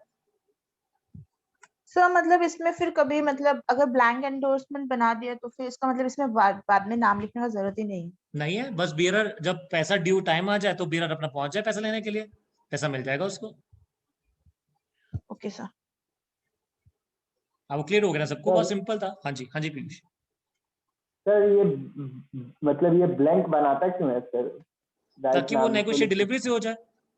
वैसे तो हाँ देखो सर, कोई, तो हाँ हाँ तो और सर बाद में तो नाम लिख सकता है ना वैसे, हाँ, जहाँ ब्लैंक का अगर आप लिखना चाहो अगर तो चाहे अच्छा। तो अच्छा लेट सपोज करो कि ये मैं आपको एग्जांपल देता हूँ, एंडोर्स टू अंशुमन, और ये दे दिया महिमा को, करेक्ट, ये महिमा के पास आ गया। अच्छा महिमा को देना है टू लेट सपोज करो पीयूष को, तो क्या महिमा जब पीयूष को देगी तो महिमा एंडोर्स करेगी या नहीं करेगी? पहले तो ये बताओ मुझे दोबारा से। सर एंडोर्स तो करेगी पर लिखेगी नहीं सर उसमें। नहीं, एंडोर्स करेगी वो। हाँ एंडोर्स तो करेगी सर। एंडोर्स का मतलब है साइन करना, तो मतलब महिमा साइन करेगी। ना सर साइन तो नहीं करेगी फिर सर, वो सीधे मुझे दे देगी, ये ले। आपको डिलीवरी से दे देगी ना वो सिर्फ, हाँ सर फुल डिलीवरी दे तो देगी। उसमें एंडोर्स करने का जरूरत नहीं है ना। ब्लैंक इंस्ट्रूमेंट को आपको एंडोर्स करने का जरूरत नहीं है ना, क्योंकि वो बियरर है, बियरर डिलीवरी से हो जाएगा काम। सर मगर हम वो पूछ रहे हैं, चाहे तो लिख सकता है ना? हाँ अगर, अच्छा महिमा को अगर ये देना टू पीयूष, तो क्या महिमा ऐसे दे सकती है? हाँ सर, वो ब्लैंक स्पेस में मेरा नाम लिख देगी बस। हो हाँ गया। बस खत्म, लेकिन उसको साइन नहीं करना। हाँ सर साइन तो करेगी नहीं ना, क्योंकि उसका Correct. नाम ही नहीं है तो। हाँ बस, यही मैं पूछता। हाँ ये हो सकता है। अच्छा अब ये ब्लैंक एंडोर्समेंट क्या कौन सी एंडोर्समेंट बन जाएगी? अगर आप नीचे देखोगे तो ब्लैंक एंडोर्समेंट अब कौन सी एंडोर्समेंट बन जाएगी? This would be known as which endorsement? Full या फिर स्पेशल एंडोर्समेंट? आपको नेक्स्ट वाला क्लियर हुआ? अच्छा स्पेशल एंडोर्समेंट से अब वो बियरर इंस्ट्रूमेंट से किस में कन्वर्ट हो गया? अब वो कन्वर्ट हो गया कौन से इंस्ट्रूमेंट में? ऑर्डर इंस्ट्रूमेंट में। ऑर्डर। अब आगे अगर वो नेगोशिएट होगा फर्दर, तो अब वो कैसे फर्दर नेगोशिएट होगा? जब वो स्पेशल एंडोर्समेंट हो गई तो आगे वो कैसे नेगोशिएट होगा? एंडोर्स हो गए सर। एंडोर्स प्लस डिलीवरी से। अब सिर्फ डिलीवरी से ही हाँ। आगे नेगोशिएट नहीं हो सकता, करेक्ट? तो सेक्शन 15 तो हमने पढ़ लिया एंडोर्समेंट का मीनिंग। 16 में, सेक्शन 16 ने दो पार्ट को डिफाइन किया, एक होता है ब्लैंक एंडोर्समेंट, एक होता है स्पेशल एंडोर्समेंट। कोई डाउट यहाँ तक? बहुत इजी है, बहुत ज्यादा इजी है, कुछ है ही नहीं इसके अंदर। There's nothing. सर हाँ जी भाई। सर ब्लैंक एंडोर्समेंट में फिर तो मतलब अगर किसी का नाम मेंशन नहीं हुआ और बाय चांस लाइक वो किसी के रॉन्ग हैंड्स में चला गया जिसको नहीं मिलना चाहिए था, वो जाके ठीक है। पैसे रिसीव किए तो? देखो अब क्या वो होल्डर है? सर ब्लैंक एंडोर्समेंट में तो होल्डर, अगर किसी को नीचे पड़ा हुआ मिल गया, क्या वो होल्डर बनेगा?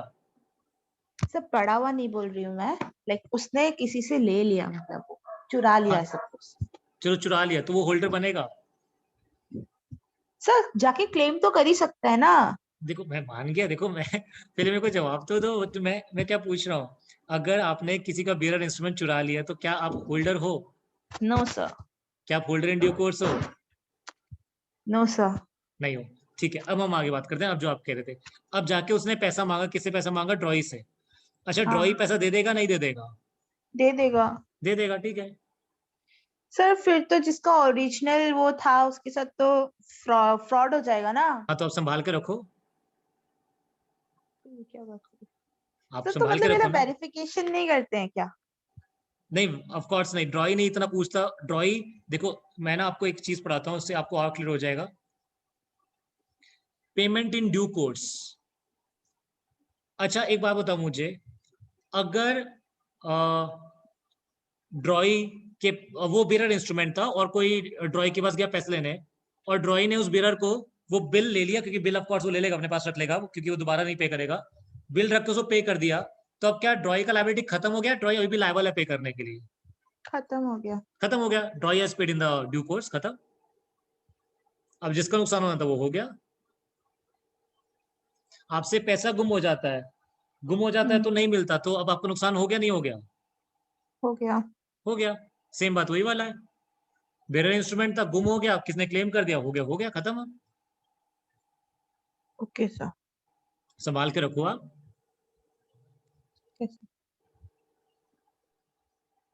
ओके, कुछ और doubt regarding the blank endorsement and the special endorsement? Okay, next पढ़ता हूं मैं, रिस्ट्रिक्टिव एंडोर्समेंट। नाम से इसका रिस्ट्रिक्ट करना।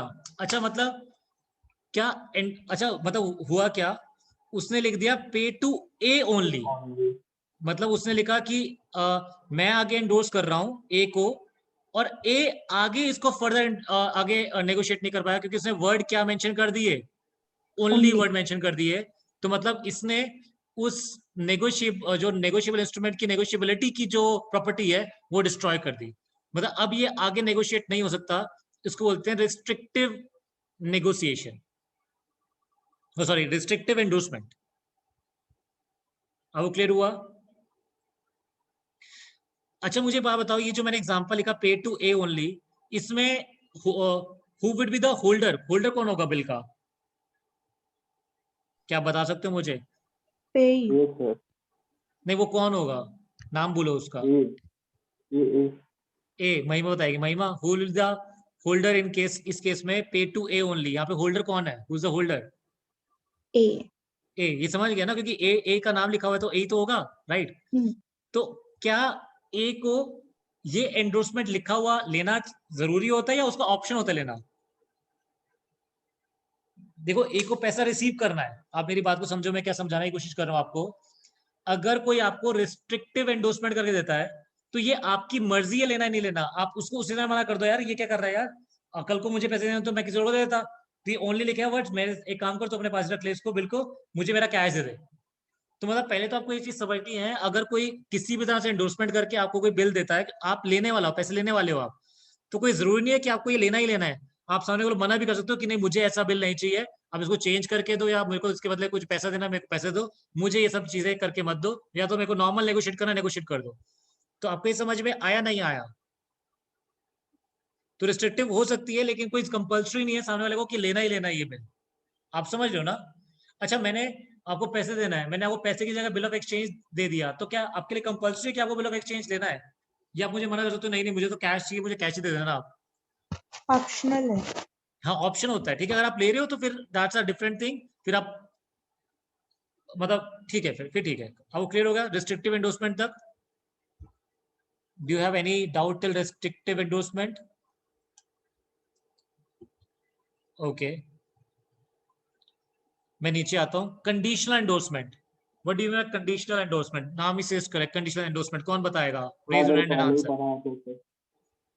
हाथ उठा के आंसर करो, हाथ उठा के।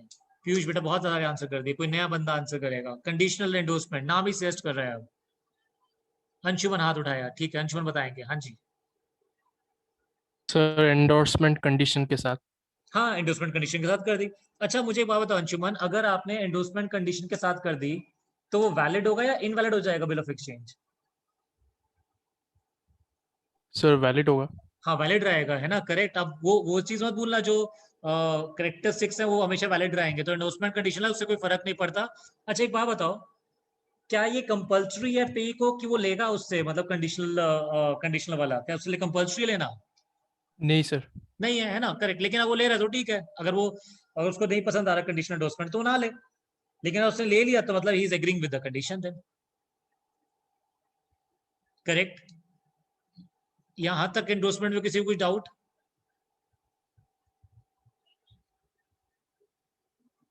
इतने तक में कोई डाउट? ओके, पार्शियल एंडोर्समेंट बीच में बचा हुआ मुझे पता है, मैं अभी आ रहा हूँ उसके ऊपर, आज ही कराऊंगा वो सारा आपको। पार्शियल एंडोर्समेंट नाम सजेस्ट कर रहा है, बिल बना 100 रुपीज का। पार्शियल एंडोर्समेंट का मतलब क्या हुआ? Raise your hand and answer. Bill बनाया 100 रुपए का, what is partial endorsement?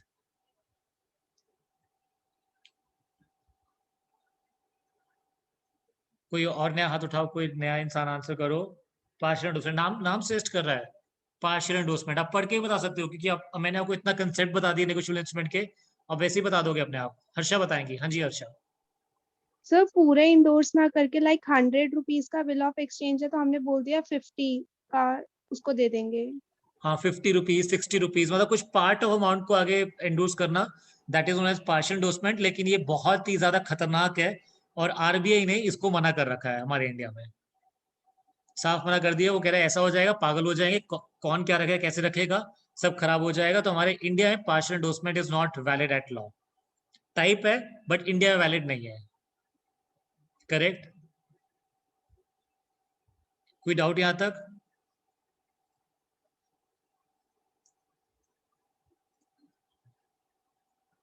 Sir एक बार कंडीशनल रिपीट कर दो, क्लास डिस्कनेक्ट कर रही थी। हाँ, कंडीशनल का मतलब हुआ कि आपने एंडोर्समेंट करते समय कंडीशन लगा दी, मतलब while endorsing it you put a condition to it. जैसे एग्जांपल देखो, pay to A on safe receipt of goods, मतलब मैं ए को तब पे कर देना जब मेरे पास पैसा, मेरे पास सामान पहुंच जाए।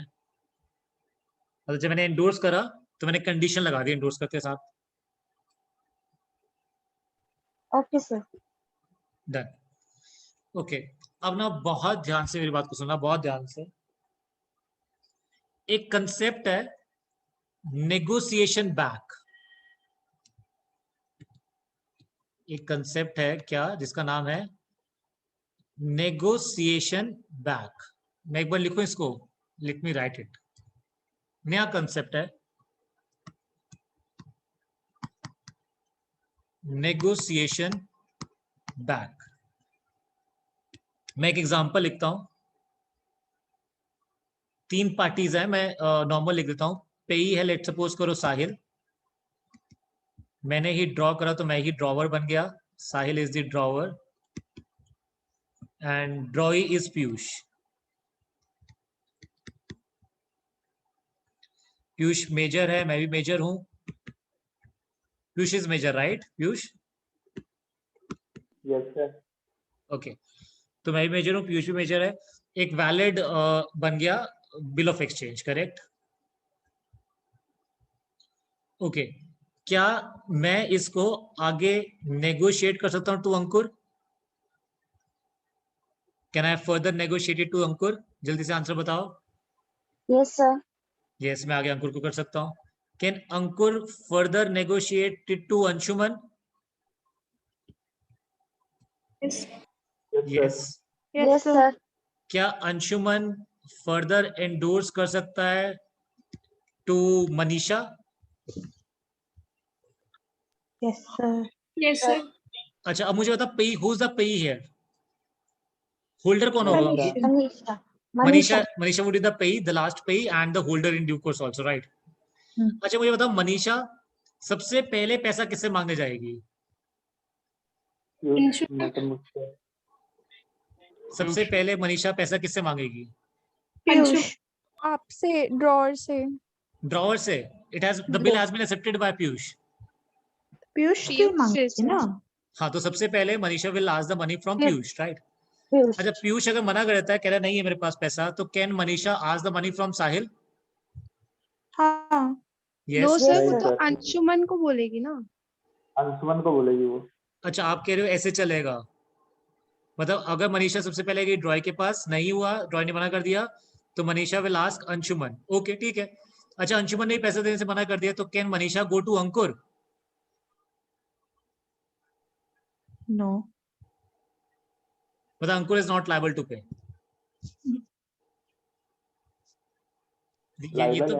ये तो बहुत बेसिक बात हो गई, तो मुझे आई थिंक स्टार्टिंग में कर लेना चाहिए था। आप लायबल होंगे। नहीं, मतलब अंकुर से can Manisha ask the money from Ankur? No. Yes sir. कितने लोग बोलते हैं no? No, raise your sir. Hand. Raise your hand if you say that Manisha does not have a right to ask the money from Ankur. Manisha मतलब सिर्फ पीयूष से पैसा मांग सकती है, नहीं दे रहा पीयूष पैसा, अंशुमन से मांगी, बात खत्म। Manisha does not have any right to ask the money from any other person. नहीं सर, साहिल से भी मांग सकती है। अच्छा, साहिल इज लायबल।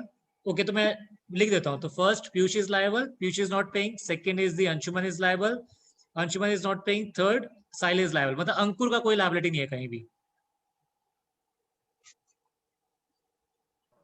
सर पीयूष का मतलब प्राइमरी है और बाकी सबका सेकेंडरी है सर।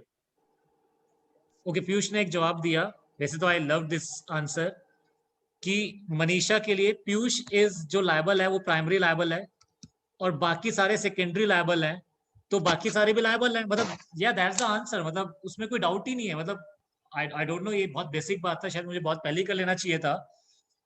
जो होल्डर इन ड्यू कोर्स है वो तो किसी से भी रिकवर कर सकता है ना बीच में, मतलब एक नहीं दे रहा दूसरे से मांगे, दूसरा नहीं दे रहा तीसरे से मांगेगा, तीसरा नहीं दे रहा चौथे से मांगेगा, जिसने भी दे दिया उसका काम खत्म। अच्छा, लेट सपोज करो इस पूरे प्रोसेस में मनीषा ने पैसा मांगा पीयूष से, नहीं दिया, ठीक है। मनीषा ने पैसा मांगा अंशुमन ने, नहीं दिया। मनीषा वेंट टू अंकुर, अंकुर ने पैसा दे दिया, तो अब अंकुर किससे पैसा मांगेगा? अंकुर पैसा मांगेगा टू फ्रॉम पीयूष पहले। पीयूष नहीं, अंकुर जाएगा तो पहले पीयूष के पास ही ना। हाँ, और उसके बाद पीयूष नहीं देगा तो वो मेरे पास आ जाएगा, अगर मैं भी नहीं दूंगा तो हम दोनों पे केस कर देगा वो, कि मुझे तो भी इन दोनों में से किसी एक से पैसा लेके दो। अच्छा, अगर अंकुर को मैंने पैसा पे कर दिया तो फिर मैं किस पे केस करूंगा? पैसा किससे मांगूंगा? पीयूष से। पीयूष पैसा नहीं देगा तो मैं पीयूष पे केस कर दूंगा, बात खत्म। This is very simple. I don't know why you people got confused here. Let me write it again. 3 parties हो गई, payee, drawer, drawee. Drawee is Piyush, payee is Sahil, drawer is Sahil, right. Piyush ने, can Piyush further negotiated to the Ankur? Yes. क्या अंकुर आगे दे सकते हैं to Ananya? Yes. Sir Piyush थोड़ी देगा, साहिल देगा ना। ओके, सॉरी, मैं थोड़ा सा भावनाओं में बह गया। ओके, क्या साहिल इसे आगे नेगोशिएट कर सकता है टू अंकुर? यस। क्या अंकुर आगे नेगोशिएट कर सकता है टू अनन्या? यस। क्या अनन्या इसको आगे नेगोशिएट कर सकती है टू अंशुमन? यस। क्या अंशुमन इसको आगे नेगोशिएट कर सकते हैं to Disha? Yes. Can Disha further negotiated to the Garima? Yes. Can Garima further negotiated to Harsh? Yes. अब हु इज द, याद तक करते हैं बस। अच्छा, who is the payee now? Harsh is the payee, right. अच्छा, हर्ष के लिए who is liable to Harsh? All are liable to Harsh या only Piyush is liable to Harsh? Firstly Piyush and secondary other. हाँ, सारे प्राइमरीली तो ऑफ कोर्स पीयूष लायबल है, बाकी सारे सेकेंडरी लायबल है। मतलब क्या हर्ष किसी से पैसा मांग सकता है या सिर्फ 1-2 लोगों से पैसा मांग सकता है? फर्स्टली वो पीयूष से मांगेगा, किसी से भी मांग सकता है। हाँ, और पहले पीयूष से मांगेगा, पीयूष नहीं देता फिर वो किसी से मांग सकता है। हाँ जी, अंशुमन, अंशुमन कुछ बोलना चाहते हैं? सर पीयूष ने पैसा नहीं दिया तो फिर सर ऐसा कुछ मतलब सेट पैटर्न नहीं है, किसी से ही मांग सकता है ना हर्ष? हाँ बिल्कुल, वो तो किसी सेकेंडरी लायबल है सारे के सारे। अच्छा, ऑल आर सेकेंडरी लायबल। चले जाओ, किसी के पास भी चले जाओ, पैसा मांगना है। पैसा देखो, हर्ष को पैसा चाहिए तो इससे मांग लेगा यार, कहीं से पैसा मिल जाए, पैसा मिल जाएगा, खत्म उसके लिए काम। उसके बाद जिसने पैसा दे दिया वो आगे पीछे करता रहे अपने।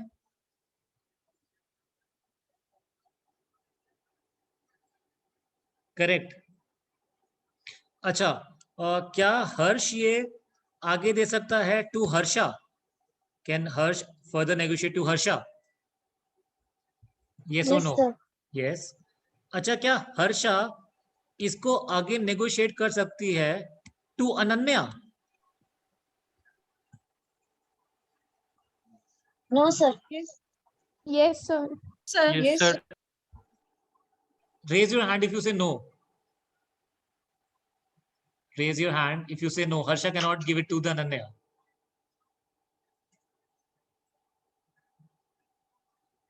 Raise your hand if you say Harsha cannot negotiate it to the Ananya. Okay. तन्मय बताएंगे, तन्मय बताइए, जल्दी बताइए। Can Harsha negotiate it to the Ananya? Yes, sir. Yes. Ruchika is saying no. Why Ruchika you saying no? Why Harsha cannot give it to the Ananya? Sir but Ankur already Ananya को दे चुका है ना वही bill. क्या फर्क पड़ता है यार? देखो लॉजिकल है, मैं यहाँ से चलता हूँ। साहिल को किसको पैसा देना था? साहिल को पैसा किसको देना था? मैं पूछ रहा हूँ बेटा, पूछ रहा हूँ, साहिल को किसको पैसा देना था? अंकुर को। उसका पैसा नहीं था तो साहिल ने आगे बिल दे दिया टू अंकुर। अंकुर को किसको पैसा देना था? अनन्या को किसको पैसा देना था? समझ नहीं आ रहा है क्या बेटा साफ साफ समझ में आ रहा है बेटा, ऐसे तो मत बोलो। अंशुमन को अच्छा, अंशुमन को किसको देना था पैसा? दिशा को। दिशा को किसको पैसा देना था? गरिमा को। गरिमा को किसको पैसा देना था? हर्ष को। हर्ष को किसको पैसा देना था? हर्षा को। हर्षा को किसको पैसा देना था? अच्छा, क्या हर्षा को हो सकता है अनन्या को पैसा देना हो? हाँ, क्यों नहीं हो सकता? रुचिका बताओ, why it cannot be done?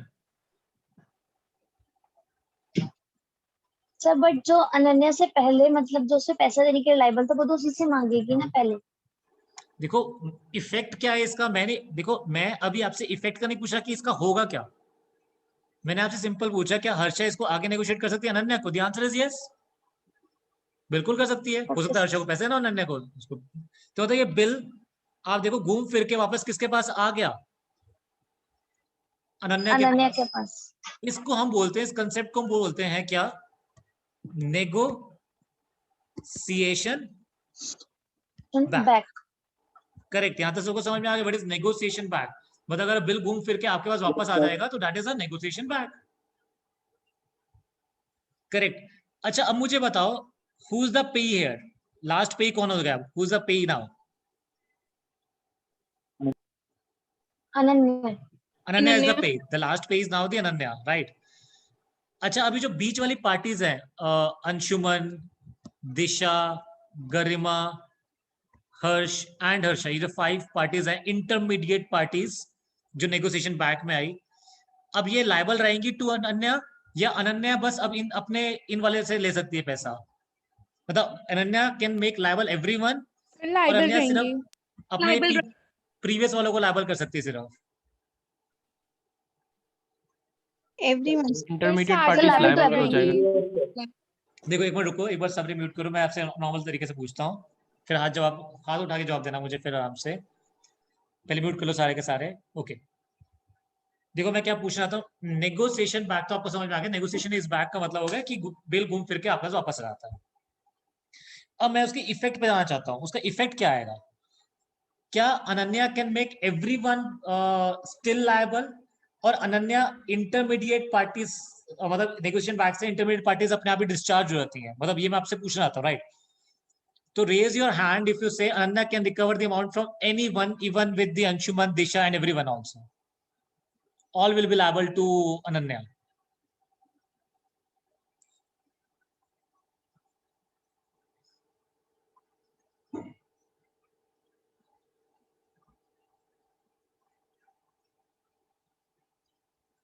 अच्छा, अनन्या पहले पैसा मांगने जाएगी पीयूष से, पीयूष पैसा नहीं देगा।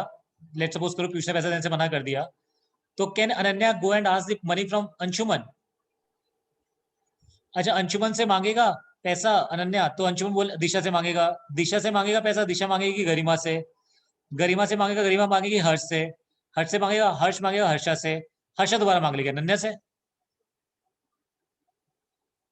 तो डिस्चार्ज हो जाएगा ना लायबिलिटी उनका।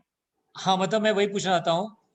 Raise your hand if you say कि नेगोशिएशन बैक में everyone will be still liable. ये जो तुम पलटी मार के हाथ नीचे कर रहे हो, I can ask you the reason for it.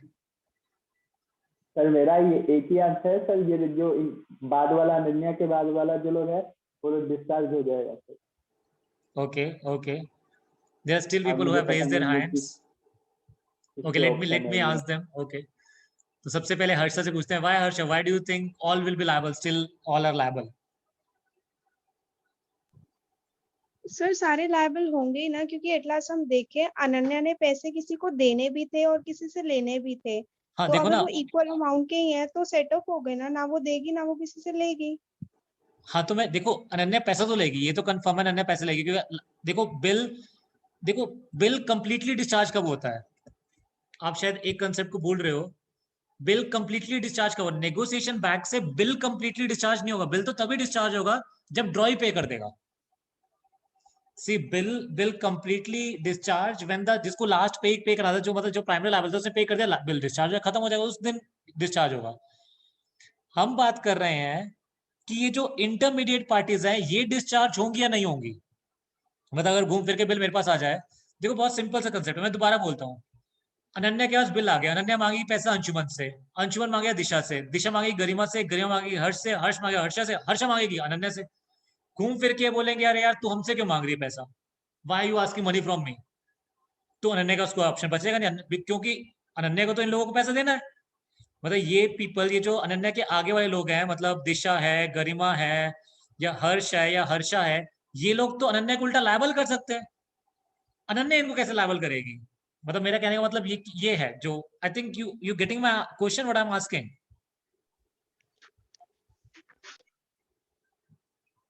हाँ मतलब देखो, let me give you the concept first, अगर डाउट आएगा तो मुझे बताना। कंसेप्ट बहुत सिंपल है, लॉ को लिखने का जरूरत भी नहीं था, बट फिर भी लॉ ने लिखा है बात। लॉ कहता है in case of a negotiation back the intermediate parties get discharge. Mark my words, I am not saying bill will get discharged. I am just saying the intermediate parties will get discharged. और वो valid भी है, logical भी है. That's logical also. आपको कोई doubt है यहाँ तक तो बताओ. If you have doubt, let me repeat it again. Negotiation back का मतलब क्या होता है? घूम, अच्छा हाँ, अच्छा क्या ऐसा हो सकता था कि ये बिल घूम फिर के हर्षा ने दे दिया टू पीयूष? क्या ऐसा हो सकता था कि ये घूम फिर के बिल अनन्या ने दिया पीयूष को दे दिया डायरेक्ट? हाँ सर, हो सकता था। Yes sir. अच्छा अगर ये बिल घूम फिर के पास पीयूष के पास पहुंच गया तो बिल डिस्चार्ज हो जाएगा, बिल डिस्चार्ज नहीं हो जाएगा? डिस्चार्ज हो जाएगा सर। हो जाएगा डिस्चार्ज। अच्छा बिल सर, हो डिस्चार्ज हो जाएगा। जाएगा पूरा। क्यों बिल डिस्चार्ज कैसे हो जाएगा? क्योंकि अब ड्रॉई के पास खुद ही पैसा लेना है, मतलब वो खुद से ही पैसा मांगेगा थोड़ी ना। वो कहेगा ठीक है अच्छा हो गया, घूम फिर के सारा काम खत्म हो गया, अब ना मुझे पैसा देने का है ना पैसा लेने का है, मतलब मेरा डेटर भी खत्म और मेरा क्रेडिटर भी खत्म। आपको क्लियर हुआ नहीं हुआ? हाँ लेकिन अगर नेगोशिएशन बैक किसी एक पार्टी के पास आता है, not to the drawee but to any other party, तो उसकी जो इंटरमीडिएट पार्टीज होंगे ना, दे विल गेट डिस्चार्ज। आपको समझ में आया नहीं आया? आ गया सर। आ गया। अब बड़े ध्यान से बात को सुना, बहुत ध्यान से। सबसे इंपॉर्टेंट बात मैं तुम्हें बताने जा रहा हूं। अगर अनन्या ने एंडोर्स करते समय वर्ड्स लिख दिए sans recourse, let me repeat it. If the Ananya while Ananya नहीं sorry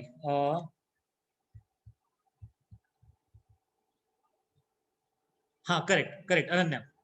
तो अगर अनन्या ने वर्ड्स लिखे थे जब एंडोर्स किया था उसको, अनन्या ने एंडोर्स किया था, किसको एंडोर्स किया था? अनन्या ने एंडोर्स किया था टू अंशुमन को। तो जब अनन्या ने एंडोर्स किया टू अंशुमन और अगर अनन्या ने वर्ड लिख दिया sans recourse, तो उसका इफेक्ट क्या होता है एंडोर्समेंट का? कि जो नेगोशिएशन बैक का जो इफेक्ट होता है ना, वो इसको रिवर्स कर देता है। मतलब sans recourse endorsement reverses the effect of negotiation back. In other words, sans recourse endorsement make all the intermediate parties what? Discharge or liable? Liable. आपको समझ में आया नहीं आया?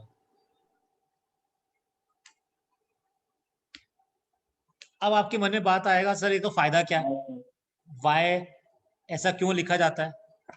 बड़े ध्यान से मेरी बात को सुनना, बहुत ध्यान से। मैं आपको एक बात बोलूंगा, आपको सुन के अच्छा भी नहीं लगेगा, आप बोलोगे ये क्या बात हुई, फिर मैं आपको बोलूंगा, फिर आपको उसका रीजन बताऊंगा मैं।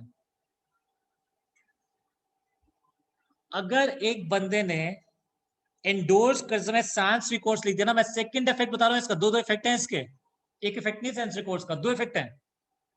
अगर एक बंदे ने एंडोर्समेंट करते समय वर्ड्स लिख दिया ना sans recourse, I'm repeating my words again. If a person while endorsing it put the words at sans recourse, इसका मतलब ये होता है कि मैं आपको एंडोर्स कर रहा हूं, अब आप मेरे से तो पैसा रिकवर नहीं कर सकते, मेरे से पीछे या जो ड्राइंग उसे रिकवर कर सकते हो, but I will not be liable to you. मेरे को पैसा देना था आपको, मैं इसे बिल दे रहा हूं, बिल अगर क्लियर नहीं हो तो मैं लायबल नहीं होगा, बाकी वो लायबल हो जाएंगे, आप उनसे पैसा रिकवर कर सकते हो, मेरे से रिकवर नहीं कर सकते आप पैसा। ये भी एक इफेक्ट है सैंस रिकॉर्ड्स का। अब आपके मन में बात आएगी कि सर ये तो बकवास है, मैं खुद कह रहा हूँ बकवास है। अच्छा एक बात बताओ, क्या जब किसी ने सैंस रिकॉर्ड्स लिखकर मुझे एंडोर्स करना, तो मुझे पैसा चाहिए था, किसी ने बोला मैं बिल देता हूँ उससे, ठीक है, मैंने कहा बिल दे दे मुझे, वो बिल दे रहा है मुझे और सैंस रिकॉर्ड्स लिख के दे रहा है, तो क्या ये बात मुझे पता होनी चाहिए सैंस रिकॉर्ड्स मतलब ये बोलना चाह रहा है कि ये लायबल नहीं होगा, बाकी सब लायबल होंगे? यस, मुझे पता होगा ये बात। तो क्या मुझे ये बिल लेना है या मना कर दूं बिल लेने से? मना कर देंगे, मना कर देना चाहिए। मना कर दो। लेकिन अगर आप बिल ले रहे हो ना, वो अगर आप सैंस रिकॉर्ड्स वाला बिल ले रहे हो, तो इसका मतलब सिंपल सा कंसेप्ट है, जिसने लिखा है ना वो अपनी लायबिलिटी से डिस्चार्ज है। बिल डिस्चार्ज है, जिसने लिखा है वो अपनी लायबिलिटी से डिस्चार्ज है। क्या बोला मैंने? वो अपनी जिसने लाइबिलिटी से लिखा है वो डिस्चार्ज है। अपनी liability जिसने लिखा है discharge वो अपनी लायबिलिटी से डिस्चार्ज है। उसका कहने का मतलब ये है कि बिल ये ड्रॉई भरेगा या बाकी पार्टीज भरेंगे, मैं तो नहीं भरूंगा। अगर कल को अगर किसी ने नहीं किया तो मेरे को पछड़े मत डालना, मैं तो नहीं करूंगा ये। अब आपके मन में आएगा इसे तो हर कोई लिख देगा, लिखता रहे हर कोई। ये तो जो बिल ऑफ एक्सचेंज लेने वाला है ना उस पर डिपेंड करता है ना, अगर वो लेना तो क्या दिक्कत है? आपको समझ में आया या नहीं आया? मैं रुक जाता हूँ। आ गया सर। पीयूष कुछ आउट है बेटा? नहीं सर। ओके, अब मैं एक बार रिपीट करता हूँ, फिर दोबारा पूछ लूंगा डाउट आपसे। सैंस रिकॉर्ड्स लैटिन वर्ड्स हैं, इसका लैटिन वर्ड्स का मीनिंग है ये जो मैं आपको बोल रहा हूँ। सैंस रिकॉर्ड्स एंडोर्समेंट, मतलब when you are endorsing it as and writing putting the words as sans records, उसके दो इफेक्ट आएंगे। एक, अगर घूम फिर के बिल आपके पास आ भी जाएगा तब भी you can make everyone liable. Second, आप लायबल नहीं होंगे, मतलब आप अपनी लायबिलिटी डिस्चार्ज होगे, लेकिन बाकी लोग अपनी लायबिलिटी डिस्चार्ज नहीं होंगे जिन लोगों ने सैंस रिकॉर्ड्स नहीं लिखा है। That is the effect of writing sans records. Practically nobody accept such kind of endorsements practically। बाकी करना है, theoretically लोग कर भी ले, मतलब लॉ ने ये ऑप्शन दिया, करना है करे, ना करे नहीं करना तो ना करे। दैट डिपेंड्स अपॉन द पेई, जिसको पैसे लेना है उस पर डिपेंड करता है कि वो इसको लेना चाहता है या नहीं लेना चाहता। आपको समझ में आया या नहीं आया? आया सर। आ गया, ओके। मैं आपको लास्ट एंडोर्समेंट सिखाता हूं।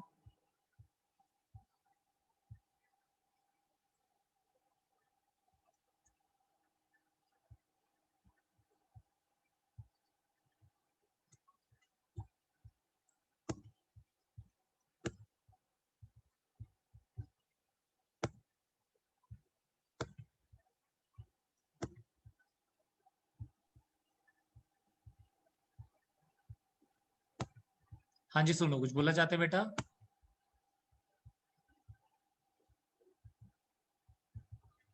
नहीं सर, नहीं। ओके,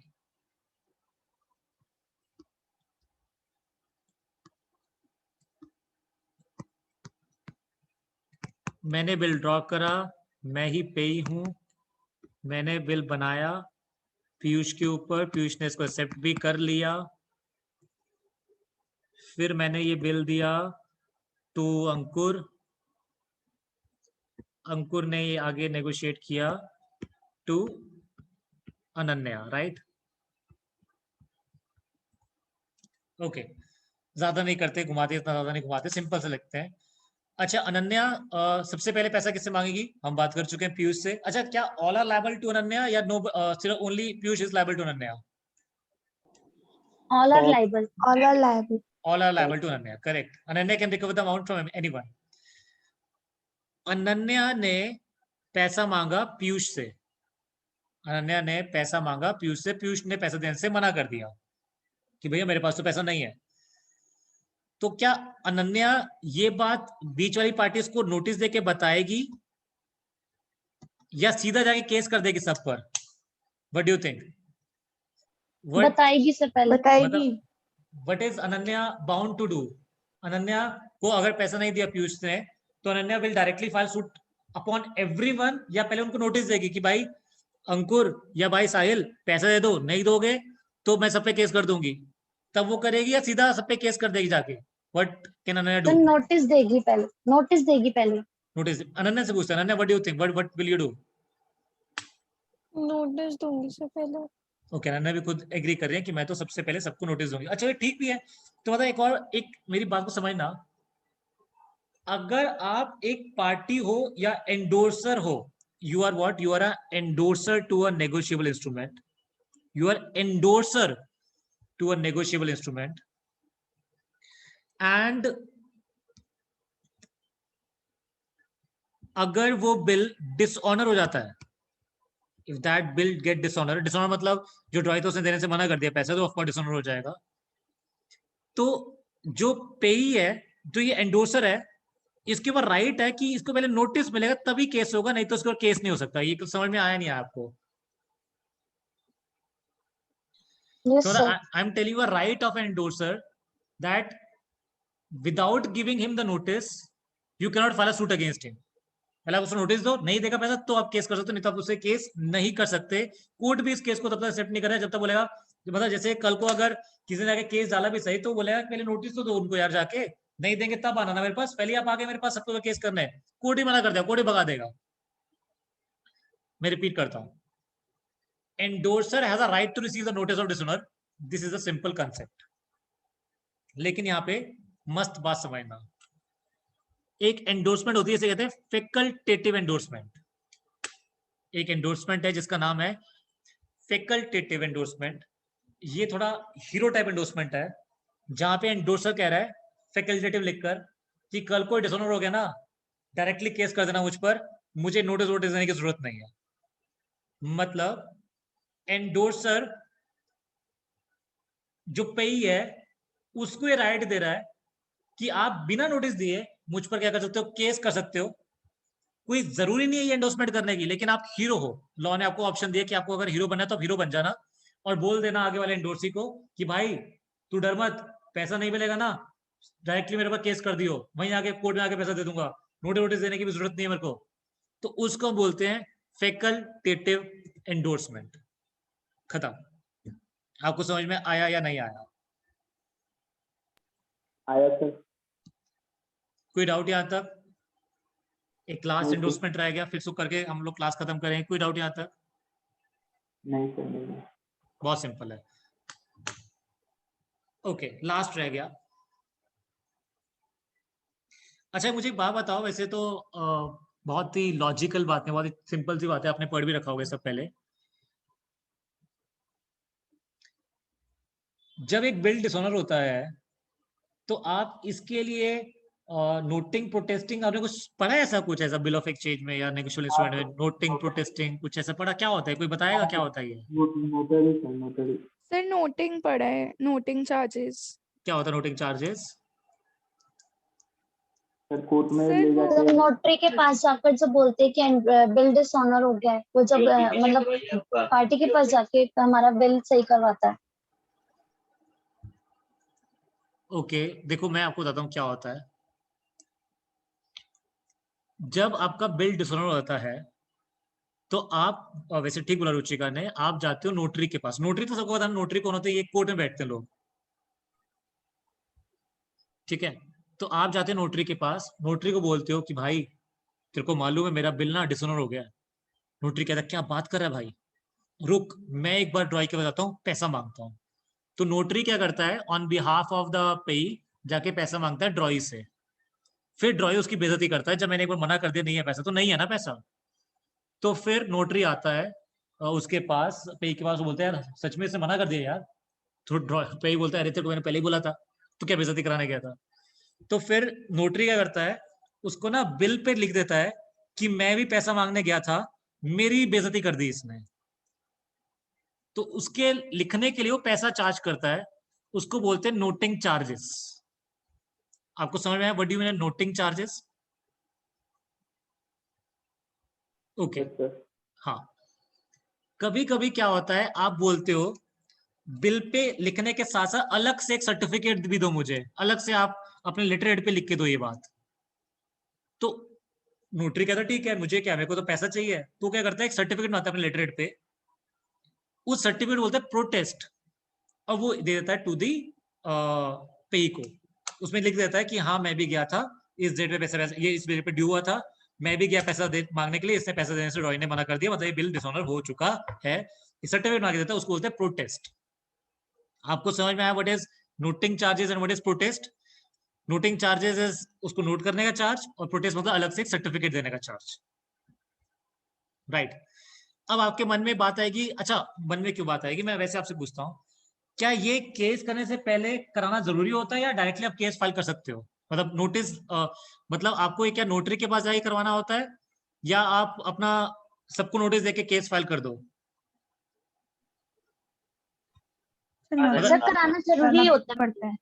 मतलब is it compulsory for the last pay to get it noting charges pay to the notary, getting a certificate from the notary, then only file and then give a notice to every party and then file a case against everyone? या ये तो एक option है कि noting charges और ये सब चीजें करके जाओ तो बेटर हो जाता है, क्या है ये? सर लीगल बन जाता है, आपके खिलाफ कोई उंगली नहीं उठा सकता, फिर ये करवाना जरूरी होता है। मतलब अगर मैंने नहीं कराया तो मतलब लोग उंगली उठा देंगे? ये सर वो बोलेंगे पहले नोटरी के पास जाके तुम अपनी प्रॉब्लम सॉल्व करवा सकते थे। अरे ये क्या बात हुई यार, नोटरी कोई जरूरी थोड़ा ना है, नोटरी भी तो अपनी बेइज्जती कराने जा रहे हैं वहां पर। सर पैसे भी तो ले रहा है। हाँ तो बट ये कोई जरूरी नहीं कर सकता ना। अब मुझे कंपल्शन तो मत करो ना ये काम के लिए। डोंट मेक इट कंपल्सरी कि मैं तभी केस करूं जब नोटरी के पास जाके उसको पैसा पे करूं। क्या पता मैं गरीब हूं, इतना पैसा नहीं है मेरे पास कि पहले जाके नोटरी को पैसा दूं, फिर बाद में आपको पैसा दूं आके। इतना पैसा मैं खुद लगा दूंगा तो मेरा फायदा क्या हुआ? तो नोटरी तो सर फिर उससे पहले नोटिस देना पड़ेगा सबको, जो हाँ बस मतलब नोटिस दे दो, मेंबर्स बस ये रिक्वायरमेंट होती है। नोटिंग चार्जेस पे करना या प्रोटेस्ट पे करना ऑप्शनल होता है, कोई कंपल्सरी नहीं होता। करेक्ट।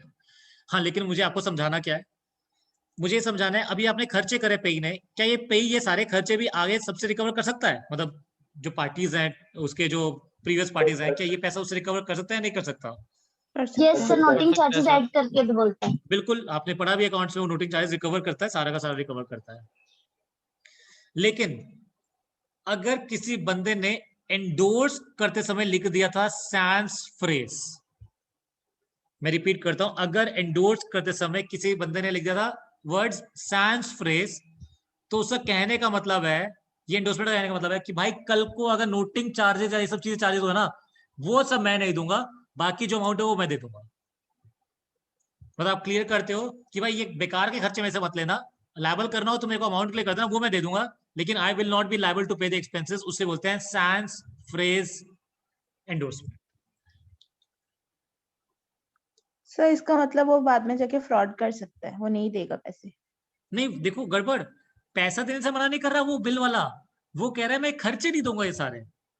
सर तो वही हो गया ना, नोटिंग चार्जेस तक जाने का नौबत तभी आएगा ना जब वो पैसे नहीं देगा। हाँ मतलब देखो ऐसे मत बोलो कि उसको पता था ऐसा हो जाएगा, बट ठीक है लोगों को थोड़ा सा रहता है। तो ये क्या बात है? ओके तो we completed all the endorsements. मैं एक बार रिपीट करता हूँ, इतना ही हम पढ़ेंगे आज, लेकिन अभी जाना मत, मेरे को रिवाइज कराने दो एक बार, उसके बाद हम लोग कर देंगे।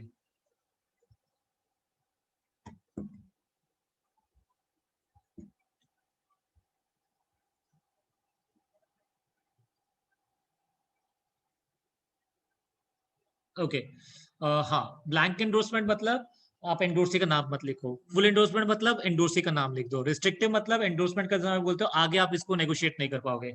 कंडीशनल मतलब आप उसके आगे कंडीशन डाल देते हो एंडोर्समेंट के साथ।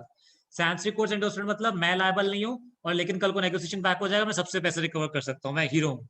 फैकल्टेटिव मतलब मैं अपना एक राइट छोड़ रहा हूँ, मुझे नोटिस देने की जरूरत नहीं है, डायरेक्टली कोर्ट में केस कर देना मेरे अगेंस्ट में। पार्शियल कुछ अमाउंट के लिए करना ये अलाउड नहीं है इंडिया में। सैंस मतलब पैसे दूंगा लेकिन एक खर्चे वर्चे नहीं दूंगा। कुछ भी डाउट आया तो बताओ। बहुत सिंपल तरीके से मैंने आपको सारे के सारे एंडोर्समेंट समझा दिए।